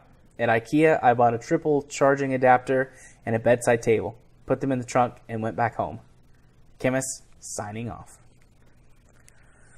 What, new meatballs? I was going to say, you went to IKEA and didn't get any meatballs. Well, I guess that would make it interesting then. Or, no, wait. This makes it interesting because you didn't have the meatballs. Yeah, so it was an interesting trip. We've been lied to. Indeed. All right, let's swiftly head over to tweets. Get the few of those out of the way. Let's knock out our games that we played, and then... what, were we restarting the show? And then go to bed. Sorry, our recommendations, not the games that we played. Let's knock those out and call it a night. Lightning round. Okay. Scroll through all my notes. Well, first we have the question of the week, which I'm still trying to... There it is. The question of the week was, what video game do you think would make a good stage play and why? This is coming from last week's article about a rather unusual video game getting a stage play. Right. What were the suggestions? Chemist, with the right fight choreography, Crypt of the Decker Dancer would make a fantastic musical. Mostly, I just want to hear the shopkeeper. And Kyle, Dark Souls, To the Moon, and or Mass Effect. You just want to throw Dark Souls in there because, he's Kyle. Mass Effect would be a huge, space opera play. I'd love to go see that. I'm sold. And only a few tweets this week, just because I pruned out a rather large conversation between you and Kyle. Right. Which would have been completely incoherent otherwise. Chemist was being a bit of a smartass when I was commenting that, sorry if any of the notes are screwed up because I was, not feeling that great. He said, I misspelled RuneScape. There's also an empty mailed notes tab, and allegedly that is. It's not like I could see it in it already. Haha. Yeah, I sent him Fried Their Eyes picture. Kyle also had a few random comics that I've retweeted. Or I think I've retweeted all of them. Okay, well, continuing on with tweets. Kyle said, I would buy that shirt. Also, I could help design that shirt. Talking about our potential shirt designs. And I think the whole idea of just a graphic shirt with just post-it notes covering it with the different commandments would work. Yeah. Let's see. Ghost Shark just finished listening to the latest episode about the award segment. Order Warships went gold last year. We should also give it a shot again, by the way. I wouldn't mind trying it again. It couldn't suck anymore for me this time around, right? No, they've added a bunch of new stuff to it. Well, it was more just the client was just terrible for me. Which it may have just been my graphics card. I had by far the weakest graphics card. Yeah. Let's see. Kyle once again. Anyone know a good pirate RPG? I've been playing Sid Meier's Pirates as of late, and I'm looking for more games like it. Which I can't think of anything offhand, and I saw this too late to really go diving into my library and recommendations. And I know you put a couple in on Twitter. Yeah, I responded a couple of times soon with a few games I thought of right off the top of my head. So if you know any pirate games, send them Kyle's way. And then Chemist. Hyper Light Drifter updated to 60 FPS. Might give it a try for the art style and lore, but I have to play Transistor first. And that's it for the tweets. So if you wish to get in on this madness, you can send emails over to vglpodcast@gmail.com or tweet us at vglpodcast on Twitter. Yeah. All right. Well, with that out of the way, let's speed through our recommendations for this week. Rage, you're up. Okay. Well, the game that I teased, 3 hours ago now? Yeah. Is the game that I actually bought just before recording. Warhammer 40,000 Space Marine. Mm-hmm. This what really sold me on this game is actually Total Biscuit's old WTFs of it, of him just giggling like a schoolgirl for about 20 minutes of gameplay footage. Yeah. This is a really, really fun game. I've played it before. Yeah, I haven't, obviously. I mean, I just literally bought it. Yeah. So it's not too manly of a purchase. At the same time, I also got Never Alone.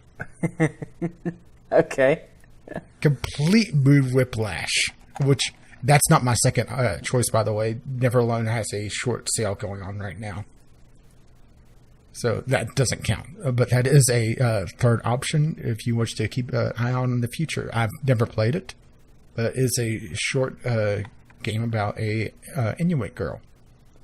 And her pet fox? It's a fox, right? I think the fox is the DLC, which I also got. It was like 60 cents more to get the DLC and the soundtrack. Ah, okay. But getting back to the topic at hand, because we haven't gone on topic enough this time around. Yeah, you're telling me. Space Marine is basically Warhammer 40k Power Fantasy, the video game. You just leg waste to all the greenskins in the galaxy. Yep. And if it's enough to make Total Biscuit giggle like a schoolgirl, I think it's going to be fun. Okay. And it's normally $29.99. It's 75% off right now, bringing it down to $7.49. Unfortunately, the multiplayer is a little on the, very dead side. It has less players than Battleborn, let's just put it that way. Yeah. But that game is definitely worth $7. Yeah, the single-player campaign is probably about 6 to 8 hours long, typical length, and $7 or $8, that's worth it there. Yeah. So you're up. Yep. My game is Hard Truck Apocalypse: Rise of Clans. Now, this is an expansion to a game I've recommended previously, which is Hard Truck Apocalypse. This is an older Russian-made open-world vehicular combat game. So, you... Please, I could only be so erect. I had you in Russian, didn't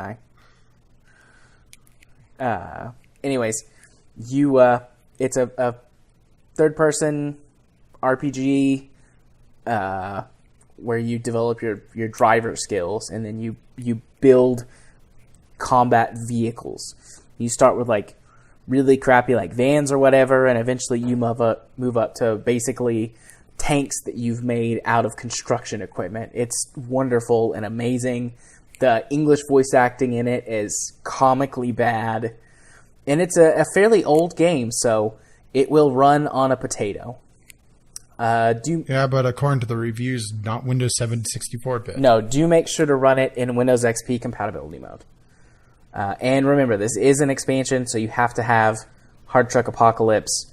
Hard Truck Apocalypse, the base game, right now is $8, but it goes on sale all the time for $1, which is almost what Rise of Clans costs. It is 88% off. Normally it's $6. It's currently 71 cents. So, if you've got Hard Truck Apocalypse, you've been wanting to play some more after that storyline has ran out, then buy Rise of Clans. It's a full-blown new story campaign. Okay, I'm up next with a puzzle game, Contraption Maker. I'm pretty sure I've covered this one before. I know it's in the curator, at least, which means that we've talked about it. It is a Rube Goldberg-esque puzzle game where you're building, Rube Goldberg devices.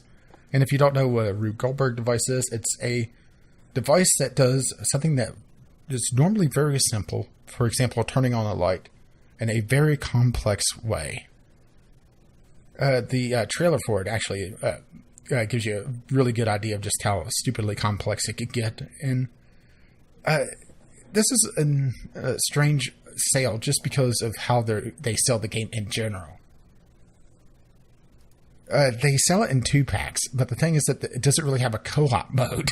So you're buying it and giving a copy away, essentially, because I'll be perfectly honest, you're not going to be trading it for anything.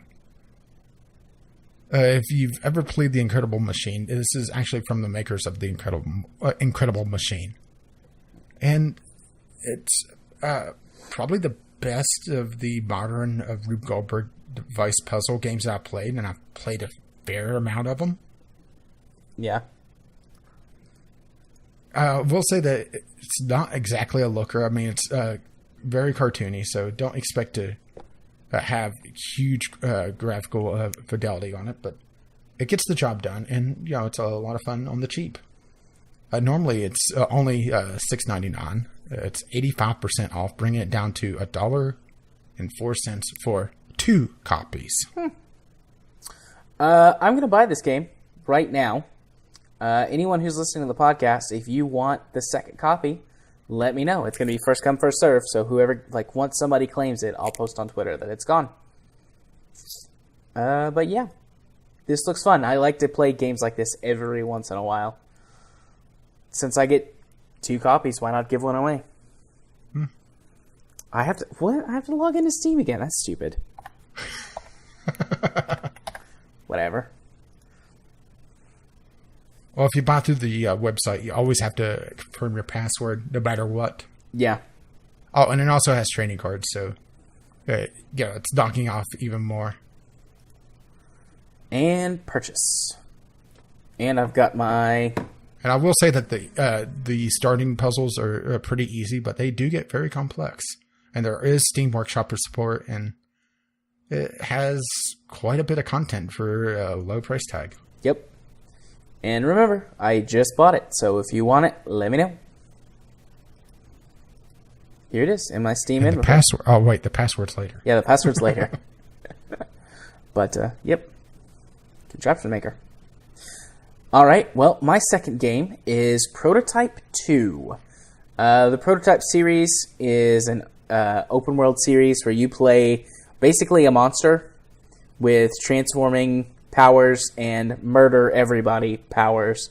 Prototype 2, obviously the sequel to Prototype 1, they expanded the world a little bit, added a bunch of new powers, so shape-shifting became a really big part of the game.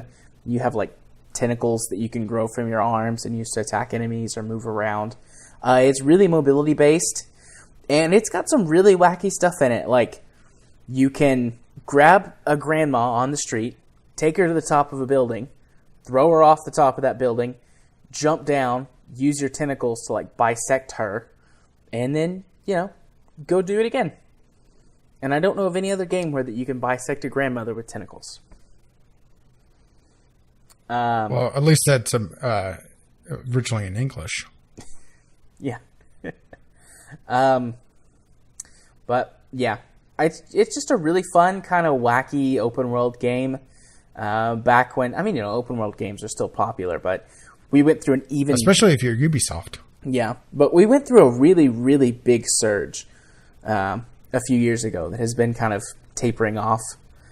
At least it feels like, in my opinion. And this was one of the games that came out of that. Prototype 2, honestly, not as good as the first one, but it's still a really solid game. And at 75% off for $10, it's definitely worth that. And those are our Steam weekly recommendations. It is now time to move on to where we plug our stuff and close out the show. And this is the part where I always go first. On my channel this week, there is a lot of the normal stuff. Mechwarrior, all the Terraria videos scheduled? Well, I think they're all posted scheduled. my last Terraria quite a while ago. I think they're all scheduled to go up. So, yeah, War Thunder. I accidentally I posted them to YouTube, but I forgot to schedule them, and then I got sick, and I realized on Saturday that I hadn't scheduled a video, a review to go up on Sunday, and I thought, screw it, I'm sick, I don't care. So there was no review last Sunday. I do apologize for that, but there will be this Sunday, and should be going forward. I did a few more of them, so they'll be posted and scheduled ahead of time, so that doesn't happen again. And also, I discussed Sunrider Mask of Arcadia last week. I went to play it this week, watched the opening video, and went, this is very different from how I remember this game being 2 years ago. Because they actually put out quite a few updates for that free game that added a whole lot of new animations and a lot more music, a little bit of voice acting, a little bit more voice acting. So I thought to myself, you know what? I wonder if I should Let's Play this. So I basically took and cut the opening, the intro song, which is basically like an anime episode intro, posted it on my YouTube channel, posted on Twitter. With you singing along? No, I did not sing along. And I said, should I Let's Play this? And I received one tweet, a couple of comments on the YouTube video, and someone who told me on Steam Chat, yes, you absolutely should Let's Play this. It would be perfect for you. So I'm starting to record some Let's Plays. I've got 3 episodes recorded, but I think I'm going to try and experiment with some post-commentary on this game, because a lot of it is a visual novel style, and I hate watching Let's Plays of visual novels where like people just read it the whole time or comment over the text. Yeah. So I'm going to experiment with the first few episodes, which are shorter, with different styles, see how they're received, and then go from there. But I mean, I'm really enjoying playing it again. It's crazy because I'm firing my lasers, and I've got a better version of that I'm going to cut in, because the one that I got last week from it, those of you who listened past the credits will know that I got one. But there was only one YouTube video I could find that had that soundbite, and like the guy's laughing over the top of it, so it doesn't sound great. But I've got it recorded this week, and it's going to be in the post credits, and it's going to be nice and cute, without some weird guy laughing over it. I was wondering what that was. Did you actually listen to it? Or are you just saying that, making a joke? Well, no. Remember, I do a little bit of work on my YouTube version of this, so I have a fade in, fade out. Yeah. So I naturally at least see that there's something different in the WAV file. It's like, what the hell is this? Yep. So I'm going to have a better version of that this week. Post-credits. Or maybe pre-credits. Who knows? If you've heard it already, then I'll put it in already. So there's that. And that's it. Because, like I said, I've got a whole bunch of stuff scheduled already. So no room to cram in anything else. Not without double posting. Hey, wait. I resemble that remark. So what about you, Rach? Oh, wait. No. You can find me on YouTube at gaming, or by searching for Gaming Psychologist. You can find me on Twitter at GMA4707, where if you come follow me, I will tweet about all kinds of random things. I missed tweeting about the first political debate, but I promise I will tweet about the next 2 and the vice presidential debate. From what I've heard, you didn't miss much. Well, I kind of sort of watched it, but I was playing Mechwarrior Online last night because I didn't want to be sad after being sick. So I kind of got the highlights of it, but I'll be better about live tweeting during those next time. But anyways, if you want to watch me stream video games on Twitch, which I do twice a week, Wednesdays and Fridays, you can do so over at twitch.tv. Twitch.tv/ I forgot the URL for a second. I've only said this like 100 million times. Twitch.tv/jarthur4707. And if you want to be my friend on Steam, you can do so by sending a friend request to jarthur4707. I will accept your friend request. I got a new friend this week. We haven't chatted yet. You should chat me up. But I will chat with you whenever you want to. And if you wish to let them know exactly what episode you're coming from, the password for this week is rejuvenate. Rejuvenate. Oh yeah. What? What about you, Rach? What is going on your channel? Well, Victor Vron is finally wrapping up on my canned episode, so it is time to start recording something new, which I haven't recorded yet. That's going to be in the next day or so, and I'm not going to say what it is. That's going to be on the next podcast. And it'll release the day before the podcast release, so Kyle will hear first on the podcast. and any other cheeky little monkeys out there. Or if you've been paying close attention to my Twitter feed. Let's see. RimWorld is getting double releases still. It hasn't seemed to hurt its view numbers much. I do notice that they're down, but it could be that I'm about 15 episodes in. And here's a little teaser. I've already started recording the second set of RimWorld videos. As in, I'm back to the number 1 on the list. Uh-oh. That doesn't bode well, does it? Can't wait to hear about that. Yeah, I think at the rate I'm releasing, actually next week is going to be the reset, or maybe the beginning of the week after. I would have to actually go look at my episode numbers again. But yeah, things go south fairly quickly in that colony. Yay. Yeah, I know. You're very happy to see you die, right? Yeah, absolutely. Boy, are you going to be surprised. And let's see. Oh, and since Jared was sick, I contacted a different Jared and had a replacement Jared for the C slot this week. Nice. Yeah, I'm doing a 3-part series with Kyle for Spin Tires. Unfortunately, his recording software kind of had problems, mostly because I suggested using OBS when he was trying to sync Audacity and Bandicam. And in the rush of trying to just get everything set up, didn't set everything correctly. I don't know 100% what happened there, and you didn't get video. So yeah, the video is only going to be on my channel, unfortunately, and I think I have the more boring footage, to be perfectly honest, because I don't run off with a trailer. You don't crash a bunch of times? Oh, no, I crash. It's just, I only crash once. At least I think it's once. Well, there's also something else that happens that is also Kyle's fault, by the way. Nice. But yeah, that'll be Wednesday and Saturday. And then the following Wednesday. And then me and Jared will be doing something special again, which we still need to really figure that out, to be perfectly honest. We have our ideas, we just never really finalized them. Yeah, let's finalize that, tomorrow. Because after this, I'm basically running to bed. I got a long day tomorrow. I got to make up clients from when I was sick. And, of course, the podcast on Fridays on the channel and the Sunday Sampler, which I have a vague idea of what I'm going to be doing this week, but that could change between Thursday or Friday. And you can find all that over at Gaming with Caffeine Rage. Or if you wish to see just the link dump and me doing random things on Twitter, that's Gaming with CR. Sweet.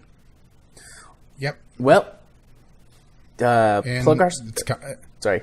Yeah, well, I was about to thank the Internet Archive for unknowingly putting up with us. So nice of them. Yeah. Boy, if they knew what was going on behind their back.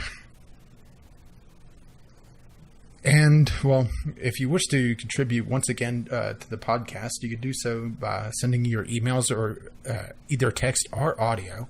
Because we did have both this week, and that does prove that we do have text letters. Thank you, Chemist, by the way. You could send them to vglpodcast@gmail.com, or you can just tweet us at VGLPodcast on Twitter. If you wish to support us financially, you could support us over at patreon.com/VGLPodcast. Those donations are very much appreciated, and we are still trying to work out our hosting solution. Because 3-hour episodes tend to be kind of big on the file size. That's what she said. Oh, she's tech savvy. I'm sure she does. If you're watching this on YouTube and do not wish to continue watching this on YouTube, well, sorry.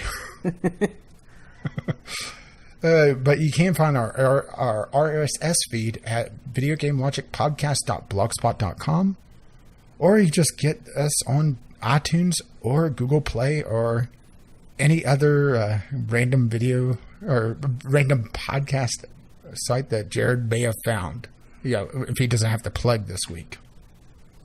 Our intro and outro music is On the Ground by Kevin McLeod, and you can find his work on Incompetech.com. And as always, as his lovely music starts to roll across my voice, bye-bye now. See you next time. Bye-bye. Bye-bye. I'm firing my lasers.